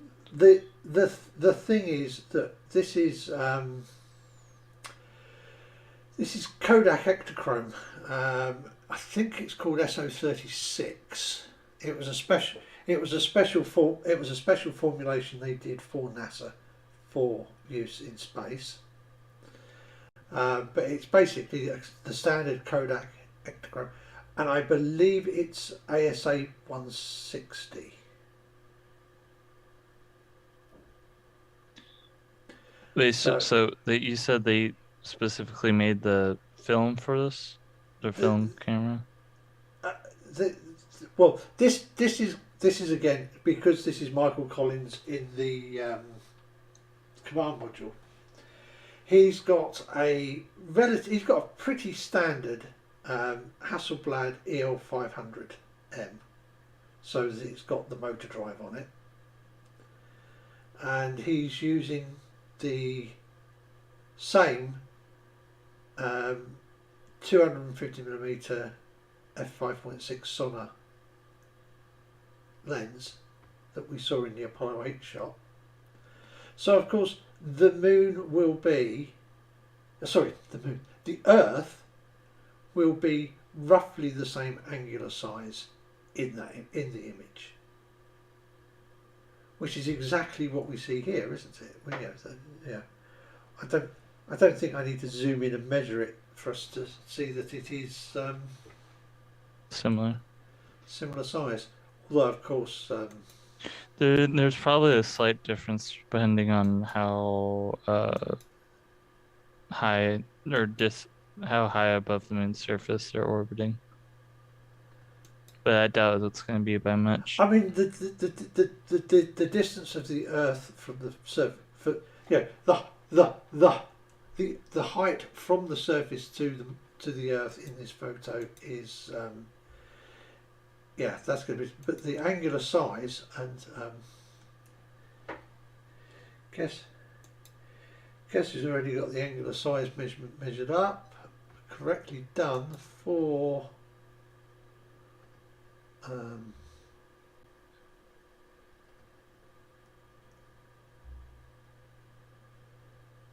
For the Apollo 11 image, for this one,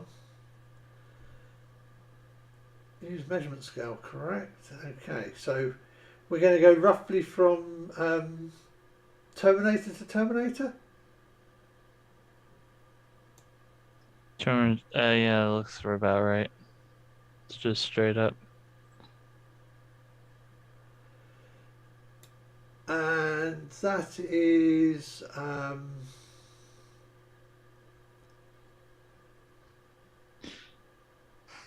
6,723 arc seconds. How much was the other one? 6. So that's.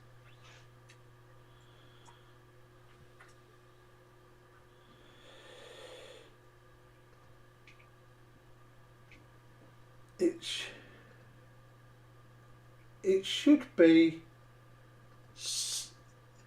be normally 6,652 arc seconds. However, I'm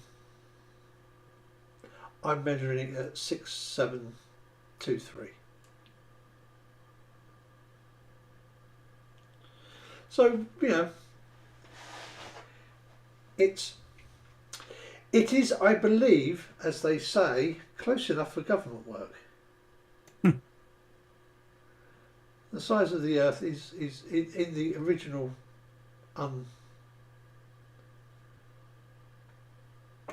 unfestered image. is the correct size.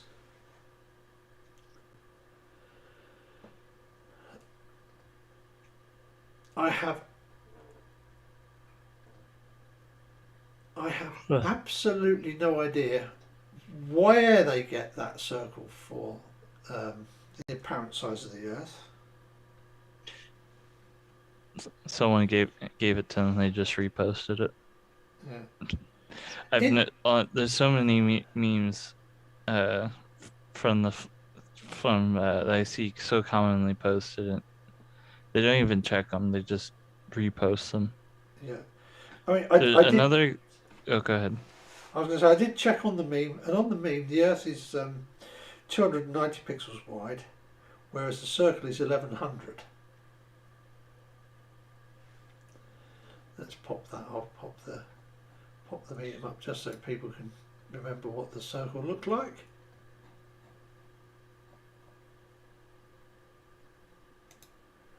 Yeah, so the real apparent size of the Earth viewed from the view. That is not the real apparent size of the Earth viewed from the moon. Yeah, that's just you know what? I bet they took a photo of the Earth from the moon and tried to compare it, like thinking that it would be the same exact focal length, or they try to do something of that sort. I don't know, but that's just a guess of where they could have possibly gotten the circle. That photo that says, "Oh, it's cropped from AS 1144," blah blah blah. The only time I can find that is quite conspiracy, moon landing debunker bloody website. That's the only place I can find it. That figures really.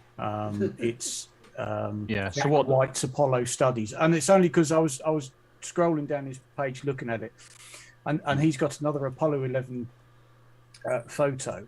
And when you zoom in on it, he thinks he can see the reflection of the flag in one of the little triangular mirrors. Only it's a photo of taken by Armstrong as Aldrin is about to come out the hatch. Right. 1140-5862. Well, unfortunately, that's the completely opposite side to where they put the flag up. Yeah, exactly.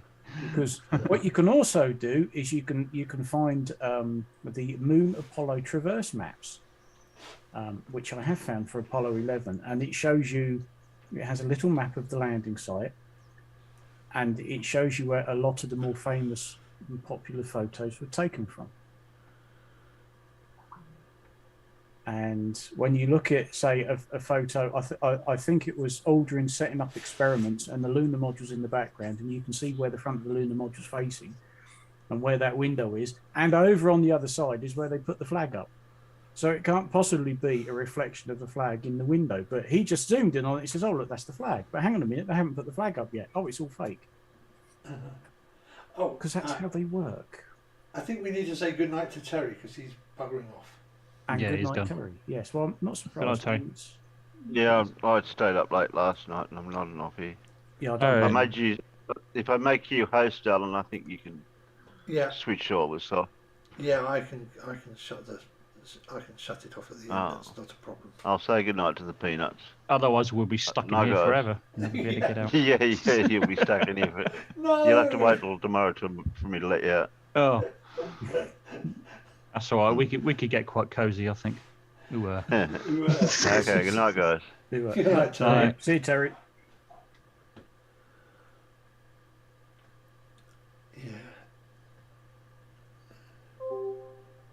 Yeah, there's another one kind of similar to what you were talking about, farmers. I showed Alan yesterday, and it's the same sort of thing. It's a shot of Buzz Aldrin coming down the ladder. And it took me about half a minute to kind of realise. And in this particular image, it's got the Earth in the background, but when you look at the original, there is no Earth in the background. Correct.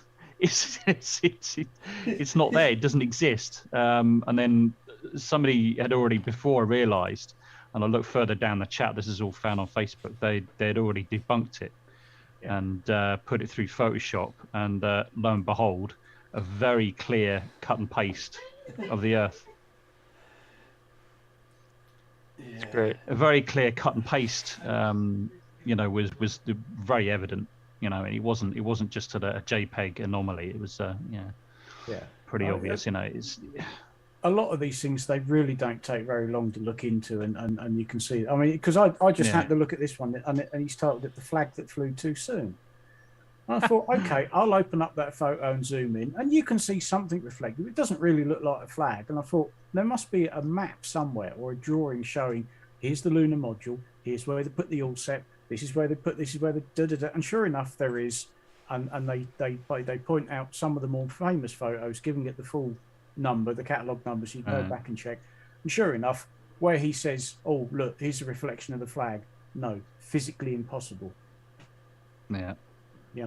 It really doesn't. It's taken me sort of 5 minutes of searching and googling to go, no, you're wrong. Yeah. So as the saying goes, well, what is it again? You got to lie to flirt. You got to flirt to lie, or whatever. You also got to. Well, they wouldn't know the proper grammar. They wouldn't accept it because the standards are all made up by the government. Yeah. And these space deniers are exactly the same as flirfs, aren't they? Yes. Well, moon landing deniers, yeah. Yeah, I mean, all flat earthers are moon landing deniers, but not all moon landing deniers are flat earthers. But they can be almost as bad, to be honest with you. I've heard of a different version of the moon landing conspiracy. I know this person also did drugs, so don't take anything I'm about to say seriously. But it depends on what drugs you're talking about, though, mind you. Coke. I don't know. Yeah, well, there you go. I take loads of drugs, but I get mine from the doctors. Yeah, same here. Well, anyways, his theory is that the U.S. went earlier, and they actually have technology to go to the moon, and they have a base right now or something like that. He thinks the government's doing things in space that they don't want us to know, because they don't want us to know the technology they have. So I thought it was very interesting. It was like the opposite of the moon landing denial. Well, at least in that case, he's okay to admit that they definitely went to the moon, but earlier. Yeah. Yeah, it was interesting. There's I haven't really seen them on much online actually, as much as I see flat earthers, but there's a lot of conspiracy theorists that are on kind of the opposite end of flat earthers, not in the sense of government, but in the sense of they think there's aliens, they think they can contact them, etc., etc. Sometimes it's a weird mix though, because there's someone on the Earth is actually a giant ice ball with little craters or whatever thing. Yes. That one. There was someone I met or saw who believes in space, but they think we're in some part of a larger world, and they think they can astral project or whatever that crap is called.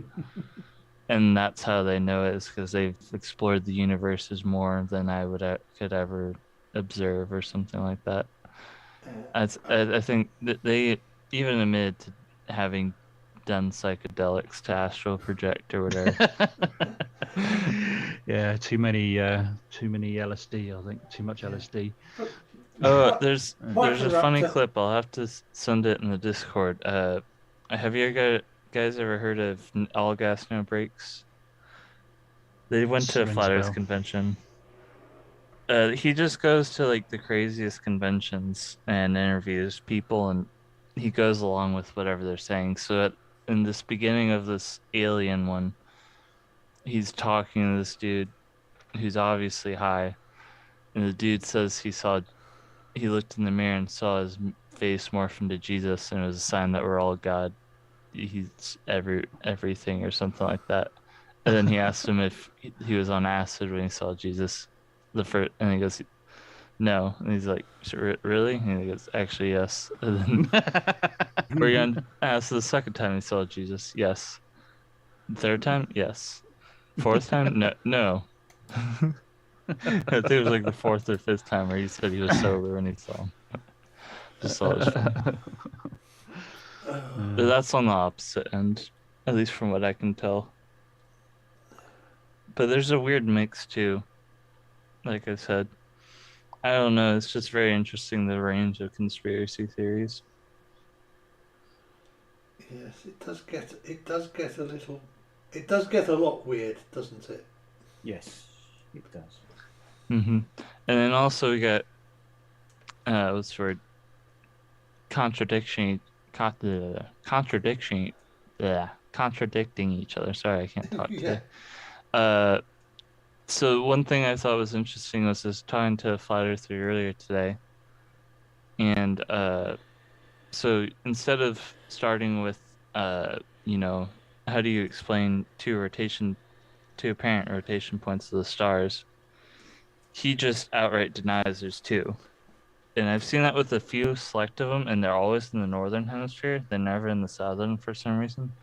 And they won't believe that there is a second one, even though other flat earthers know there's a second one. And I don't understand why they feel that they have to deny that there is a second one. And I think I know why, sort of, but like there's like no reason to deny the evidence that there is one, especially when the people who believe the same thing you do know this is the second one, if that makes sense. Yeah. I know he needs to deny it to try and make it, you know, because he doesn't want to make it work. But there's a difference between saying you don't know and outright denying the observation you need to explain.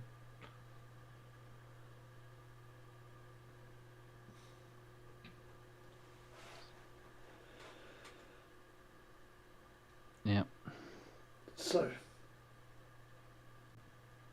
I think we've shown that everything on that meme is garbage. Yes. Yeah.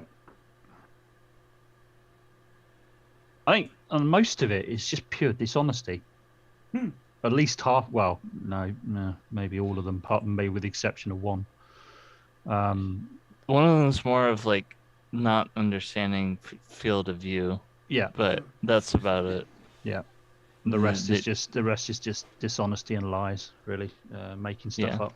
You know, or manipulating ignoring stuff to things, suit the narrative, or ignoring things, deliberately ignoring things. Yeah. One meme, and it's a completely different meme, but it was I had to find it again. But it's like the ISS at, you know, its distance, and then it shows a picture of it transiting the moon, and it shows Boeing 77 that's about slightly larger, or well, actually, it's just a plane crossing from the moon, and it's saying that the plane should be much larger, but it's not.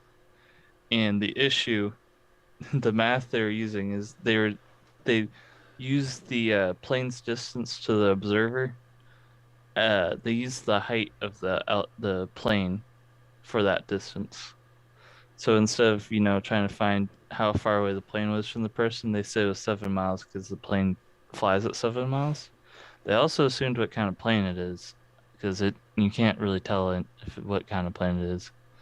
I need to find it again, but I see it posted all the time. So they made an assumption of the altitude of the plane, and they made an assumption of what type of plane it is. Not only the altitude, but you could see the plane from the side. You weren't viewing it from the bottom. So like it was obviously probably like 30 miles away, I'm going to guess. And probably not that high either then. I have no idea, because it could have been a great distance, because it is extremely tiny for a plane. It will all depend on the elevation angle of the moon. Yeah.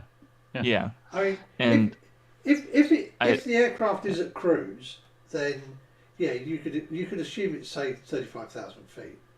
So let me try to find this really quick, because I want to show it to you guys so you can see it for yourself. Oh, I think I know the one you're talking about. As a small reminder, when we're talking about the moon and they say it's all effects and CGI, Apollo 8 1968 happened to coincide. 1968 saw the release of 2001: A Space Odyssey.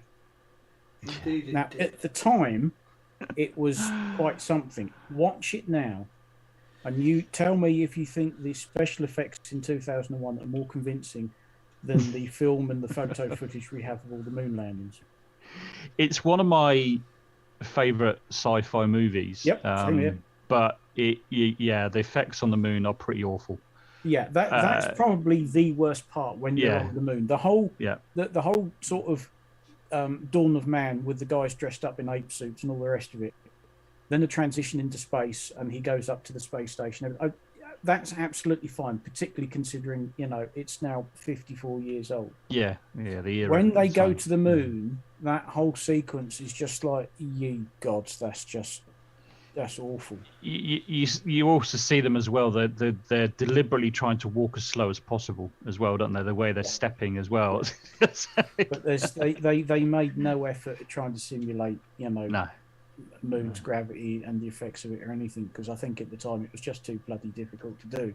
No, but of course Stanley Kubrick, because he directed that, Fake the Moon Landings, of course. Of course. He did. His daughter doesn't agree. It is a shame, because that's really still the only part of the film that really jars, because everything prior to that and everything after that I think is bloody good, considering its age. But that bit is just like, no. Even when it does have Matey Boy out of Rising Damp in it. Yeah. Whatever his name was. Leonard Rossiter, that's it. Oh, Leonard Rossiter.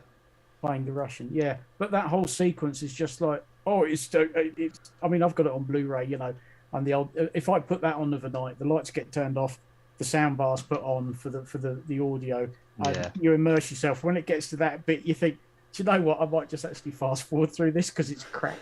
And I know it's almost sacrilegious to do that with such a film, but it's. Oh no, I think at the time it was kind of because we didn't really know any. Well, I mean, obviously at our age, they'd already landed on the moon, obviously. Yeah. But I mean. But then again, there is really nothing else that you could compare against. Correct. It's the same as Star Wars. When Star Wars, the original Star Wars came out, that first movie. I mean, it was like, wow, God, what the hell? But now you look at it back now, you could see little things about it that are not quite right that you don't understand. I think it's also nice that 2001 inspired the astronauts on Skylab. Yeah. Because when you see running around, when you see him jogging inside the Discovery spacecraft, when he's jogging inside that big circle, they tried to replicate that with a degree of success, I guess, on Skylab, because Skylab was actually big enough that you could do that. Yeah. Because it was huge compared to the ISS inside. Yeah. And they actually tried to, they'd seen it in the film and thought, hey, maybe we could do this. Maybe we could jog around the outside. But of course, they didn't have any gravity to help hold them down. Still looks pretty cool, though. It would have been quite cool if they had HAL 9000 up on that space station there as well. That would have been quite cool. What are you doing, Dave? I'm afraid I can't let you do that, Dave. Yeah. Good old Douglas Ray. What a voice. Daisy. But yeah, and of course, if you also want to see if you're talking about, graphical effects, the same year, I hate to say this, saw the Yellow Submarine. Oh. With the Beatles. Wow. Yeah. You're showing your age now. And remember how crap the animation was in that. It's a cool songs in it, but yeah. And it was only 2 years earlier that you had Fantastic Voyage, where they miniaturized the submarine. Yeah. And look at that now and think, oh yeah, those special effects were a bit ropey. Yeah. So yeah, this whole CGI and film effects nonsense. Stan Kubrick, especially in the quality and the quantity, not just quality but quantity of it would be insane. Yes. Also, not to mention, not a single picture or file of it being fake, or at least not one that's been proven wrong. Correct. They'll take something from a movie or something and try to say that's. And I think also what's nice is if you go to collections like the one they've got on Flickr, where they present these entire albums of photos.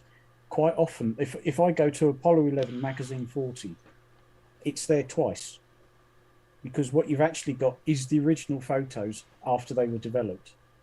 And then you've got another album where they've actually gone through and adjusted the contrast, because an awful lot of the photos the astronauts took at the time were crap. Yeah. Yeah. There's no two ways about it.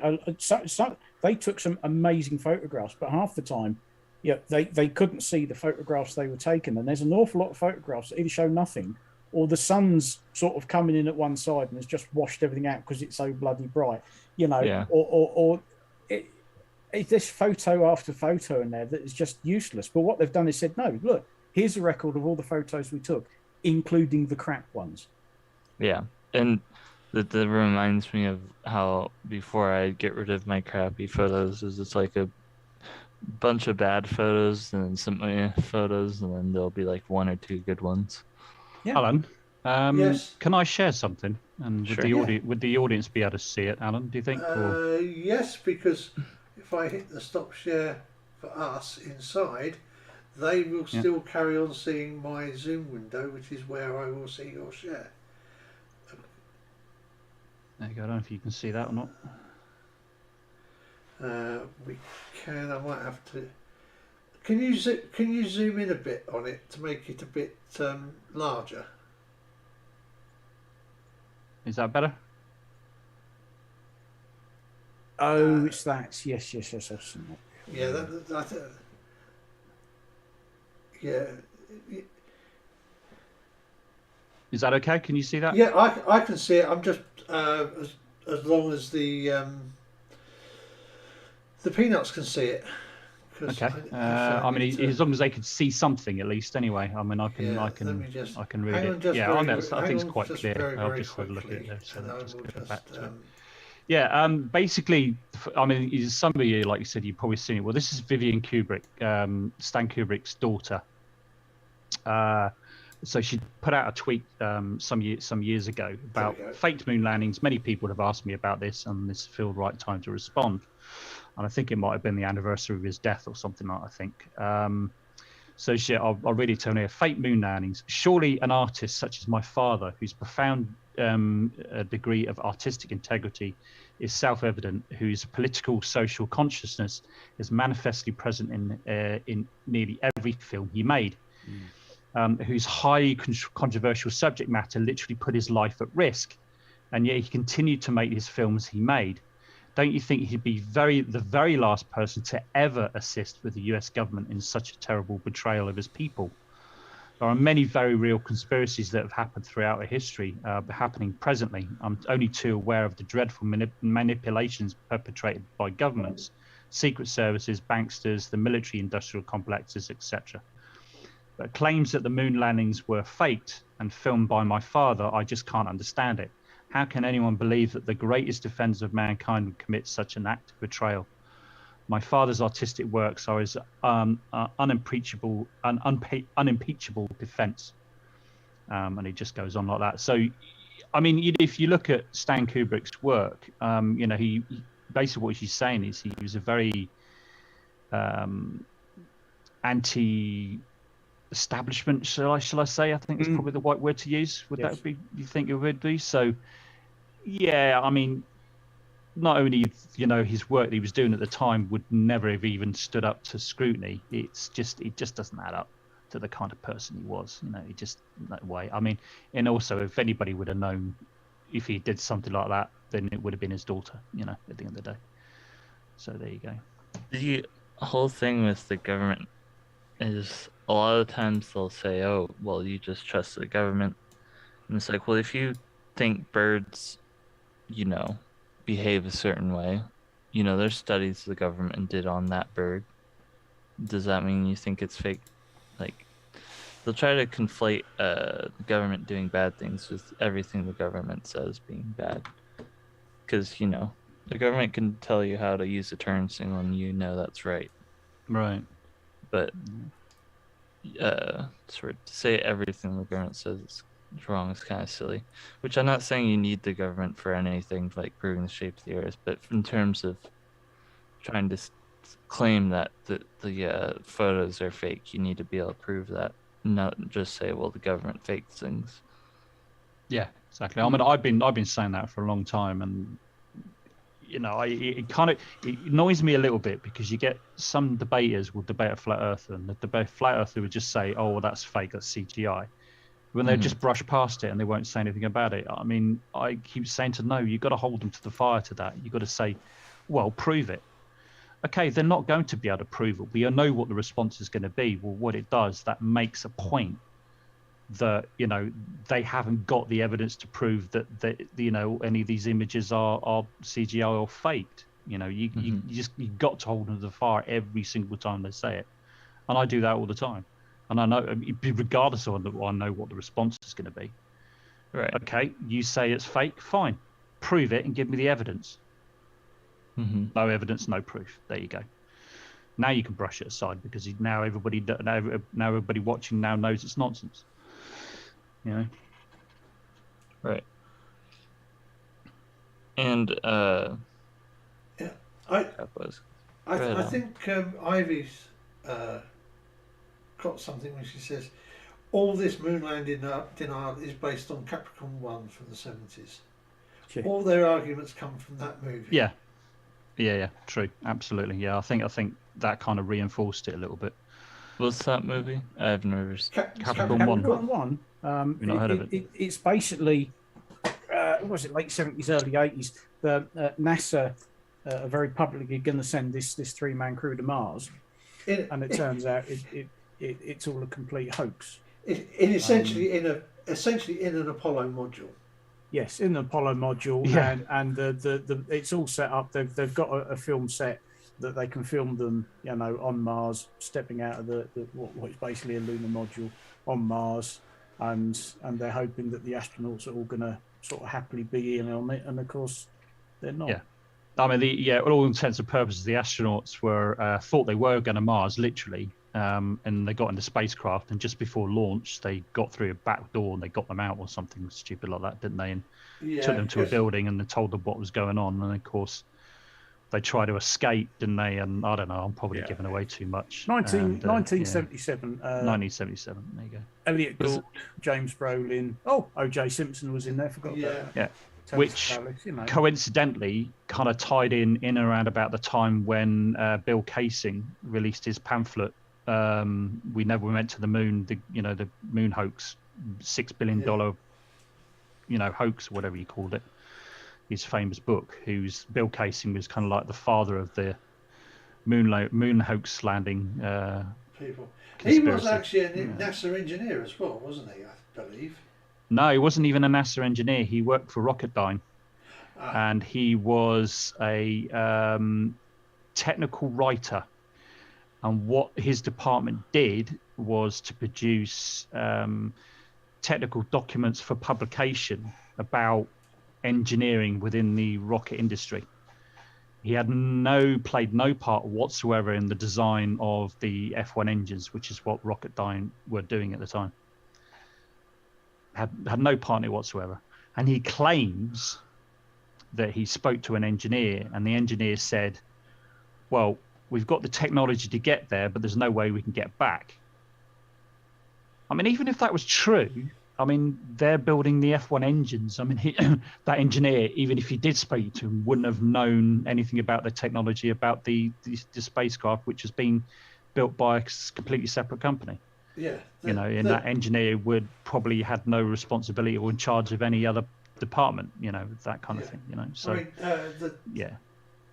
the lander was Grumman, wasn't it? Yeah. I think. And the command, I think the command module was as well, wasn't it? Yeah, it was. Yeah. Grumman Aviation. At least initially, I think. Wasn't it changed after Apollo? Grumman Aerospace. I think it might have been, yeah. Grumman was probably taken over by the interesting thing about Capricorn 1 is, it sets NASA up as the villain, but they provided an awful lot of technical assistance. They provide, mock-up spacecraft, sets, vehicles, all sorts of things. So they were fully on board. Were helping them make this film, even though the film's making NASA out to be the bad guys. Yeah, peculiar. Yeah. Well, I think it was. I think because NASA were in a bad place in the mid 70s, because Apollo had finished, Skylab had finished. they didn't. Yeah, they were working on the shuttle, weren't they? They didn't have the shuttle wasn't ready to fly yet. No.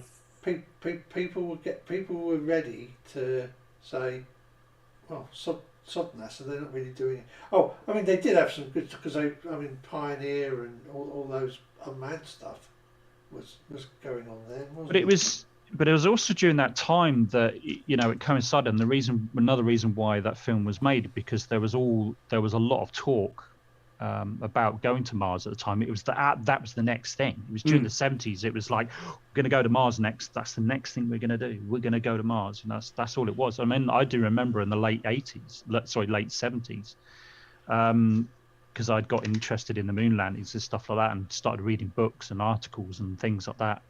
And yeah, that's what the talk was about. Is like everybody was excited about going to Mars. That's what it was all about. Yeah. Turns out sending humans with resources to survive. Right. How long's the journey? I don't remember. It's about 7 months, something like 8 months. Yes, it's 7 months of 8 months food, and they need to be able to, sustain themselves. Yep. And that's just for a one-way trip. If you're coming back, that'd be even more difficult, because not only is it larger than the moon, it's got an atmosphere, so there's going to be some drag when you try to get back off the ground. It's not just it's a pretty thin atmosphere, actually. So it's kind of the opposite effect. Landing becomes difficult because you can't use parachutes, because the parachutes would have to be absolutely freaking ginormous, because the atmosphere is so thin. So the only other thing you've got is a certain amount of air braking to take off some of that energy. But then you're going to have to use a lot more energy to do a soft landing. So you need something to slow you down, i.e. it's going to have to be a liquid fueled rocket engine to do it. So there's a whole load of difficulties. And of course there's radiation exposure, there's long-term in weightlessness, and then of course you get to Mars, which is I don't know what's the fraction. I think is it 3/4 of Earth gravity or something? No, it's much less than that. Much less. Memory, I think it's about a third. Is it a third? Is it something like yes? Okay. It's a very. I don't think it's much as that. It's not as low as the moon, but it is still quite. Yeah. Because then, of course, you've got the journey back, so you can only do that roughly every couple of years or so, because the closest approach to Earth. So they're going to have to stay there for a period of time. So you're going to need oxygen. You're going to need enough water. You're probably also going to need to produce more fuel to get back off the planet again. So you're going to have to produce more fuel. Yeah, it's like we're not there yet, and I personally I don't think it's going to happen in my lifetime. Well, I don't think we could come back, but if Elon Musk, he said doing a one-way trip, I mean, I could see that ish, but not anytime soon in the next 5 years. Probably not. Well, I still suspect the first one will be a return trip, but then after that it'll be a one-way ticket. Yeah. Are you sure? Because I could have sworn I saw the first one he wanted to do was going to be a one-way. All depends who's paying for it and who's driving the mission. If it's Musk, we'll just go for one way. If it's NASA and the US government, they'll want to bring the astronauts back and have a big song and dance about it and all the rest of it. Excuse me. That's what they want. And of course, if it's going to be a one-way trip, then you got to bring everything else with you. So even with the size of with SpaceX, with the Starship they're producing, it's still not big enough for one of them. You're going to need several of them with all the stuff that you need, and some of those would have to get there before you land, because you need to produce oxygen, right? It would be just insane. Which Moxie has proved that they can happen, so they can scale up. So that could work. That's fine. You're also going to have to find water at some point, right, to produce more fuel. So the list goes on. It's just so many difficulties. With that length of time and weightlessness and all the rest of it as well. It's kind of like, I don't know. Yeah, because I mean, what's the longest one stayed in orbit? I forget. Something like almost a year, or over a year. The chap who just came back, He was 355 days or something, I think. So he's just about hit a year. I thought wasn't there a Russian that did a bit over a year? Wasn't it something like nearly 14 months? I thought. I think he did it in 2 goes. Oh, did he? Oh, right. I think the American chap who's just come back within the last week or 2. I think his was the longest. Was the longest single. I think I could be wrong, but I think he was the longest single session in space, and he was just a few days short of a year. So look, I'm just going to Google it now. But the whole going to Mars thing, I mean, I know a lot of it. The books are quite old now. There was a trilogy by Kim Stanley Robinson, Red Mars. I think it goes red, green, blue. But the whole initial missions of that, a mission goes and they have the famous, first man on Mars and all the rest of it. He comes back, and then they send out the next crew. They send out is 100 people, and they're engineers and scientists and biologists. But what they do is they send all of their kit on ahead in separate unmanned missions. They send the supplies, they send the raw materials, they send a nuclear reactor so that they've got plenty of power and everything. They've worked out, they've mapped where the landing site's going to be, and they send everything on ahead of them. And then in this particular storyline, they build their spaceship out of ex-space shuttle fuel tanks. And they empty them and repurpose them and bolt them together, and it's a 9-month trip to Mars, and it's all they've gone through a careful selection process, trained in Antarctica, and it's a one-way ticket. Right. But it covers it. I think it covers an awful lot of it quite realistically. I mean, further on down the line, it all starts getting a bit sort of space elevators and aeroforming. All that kind of stuff. But it's all still technically feasible, But space requires a whole lot of resources, time, money. But it's the whole, the first, the first 100, as they call them. Prior to them going, all of this equipment has already been sent to Mars, and there's like refining stations that are sitting there and turning the atmosphere into usable elements and oxygen and everything else, because Mars's atmosphere is mainly carbon dioxide. Mm-hmm. But if you send machinery to start breaking it down, by the time the people get there, they've got all these resources sitting there waiting to be used, and they basically have to live underground because of the radiation. All of their buildings are buried. But it's all there. It's all doable, but it's not something we're going to do in the next 5 to 10 years. It's going to. Oh yeah, I've no doubt. I've no doubt it is doable. They can do it, but I still think there's quite a few things that they need to overcome and solve. Yes. Because I mean, the way the Starship's been developed at the moment, it's going pretty slow. I mean, a lot of it's to do with bureaucracy because the FAA not obliging them to do more test launches. That's been delayed. Which is also delaying Artemis as well, and all the rest of it as well. So yeah, I just can't see it. I mean, I would love to see it happen, in my lifetime, but I don't think it will personally, especially with my health that's going on at the moment. Fair enough, you said it. But, by the way, so I looked up. There was actually a Russian did 14 months on the Mir space station, 437 days and 18 hours. Was he the poor bugger that was up there when the USSR collapsed? Yes, Valery Polyakov. That's right. He went up having come from the USSR, and then when he came back down, the USSR didn't exist anymore. The Russian Federation after that. Right, yeah. There was a moment there. I think there was an element of doubt at one point. It's like, oh. Yeah, that's probably why. He was up there for so long. I think he added maybe a couple of months at least. Could well have done. At least. Yeah, right. I remember reading about that poor bugger now. Guys, I'm still up here. Yeah, don't forget about me, by the way, while the country falls apart. Yeah.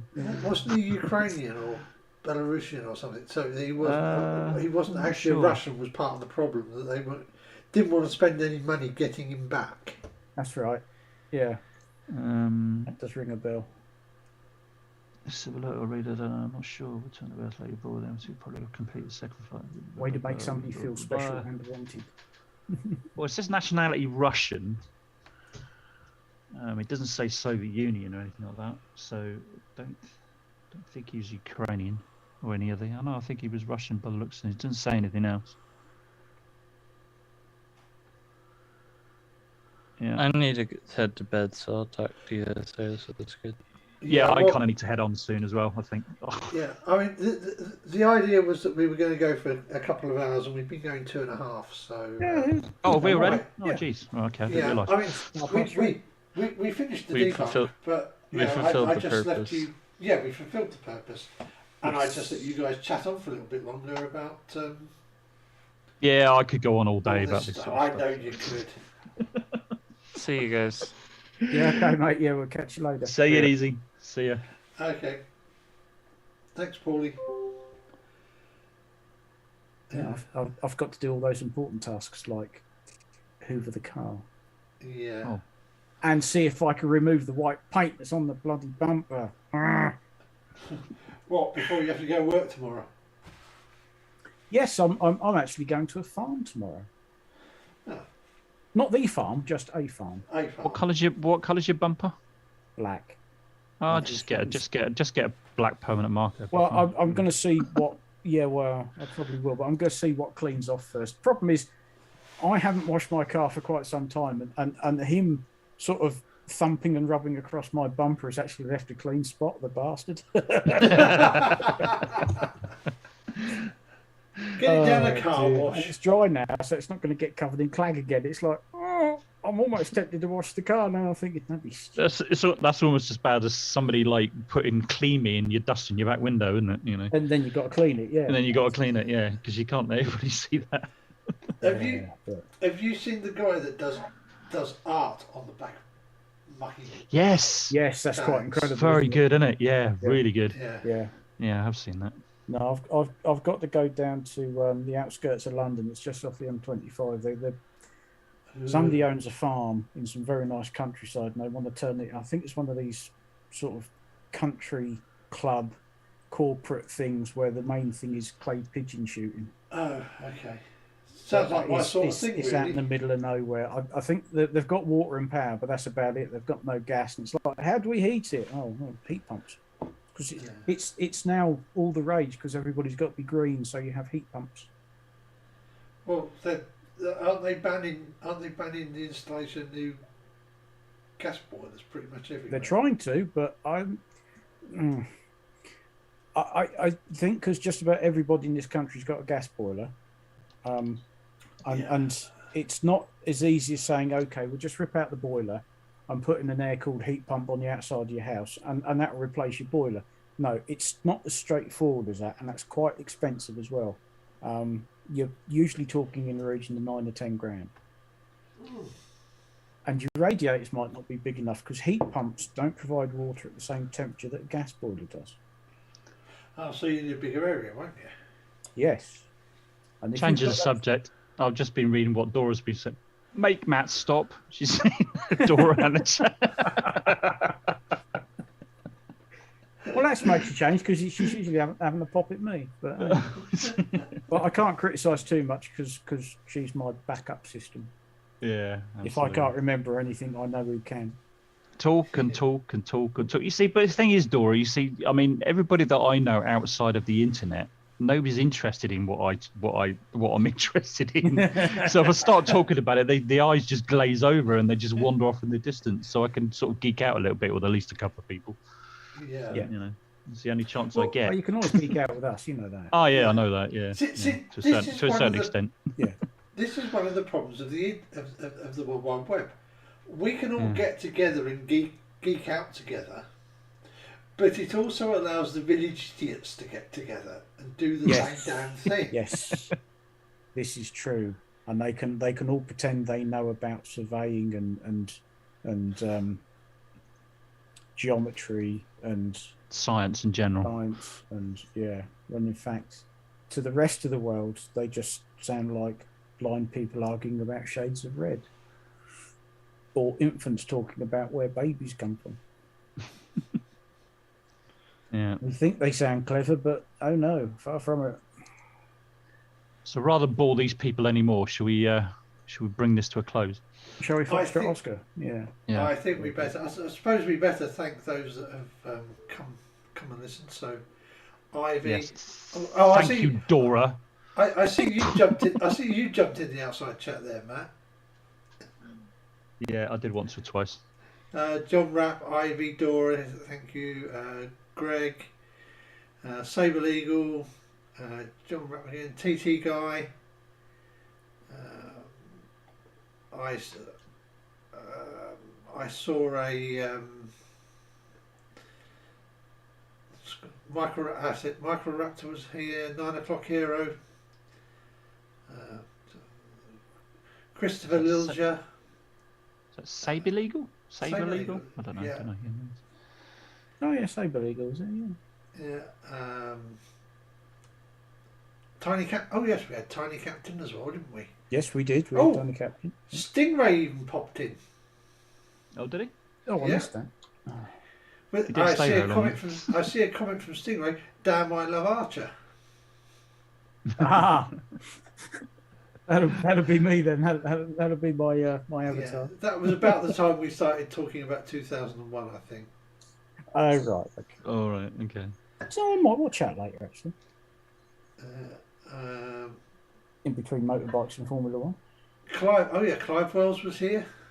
That was all the usual suspects. All the usual suspects, yes. Yes, yeah. Nice to see. Thank you all for coming, and thank you all for listening to us chat along. And, always a pleasure, never a chore. That's right. No.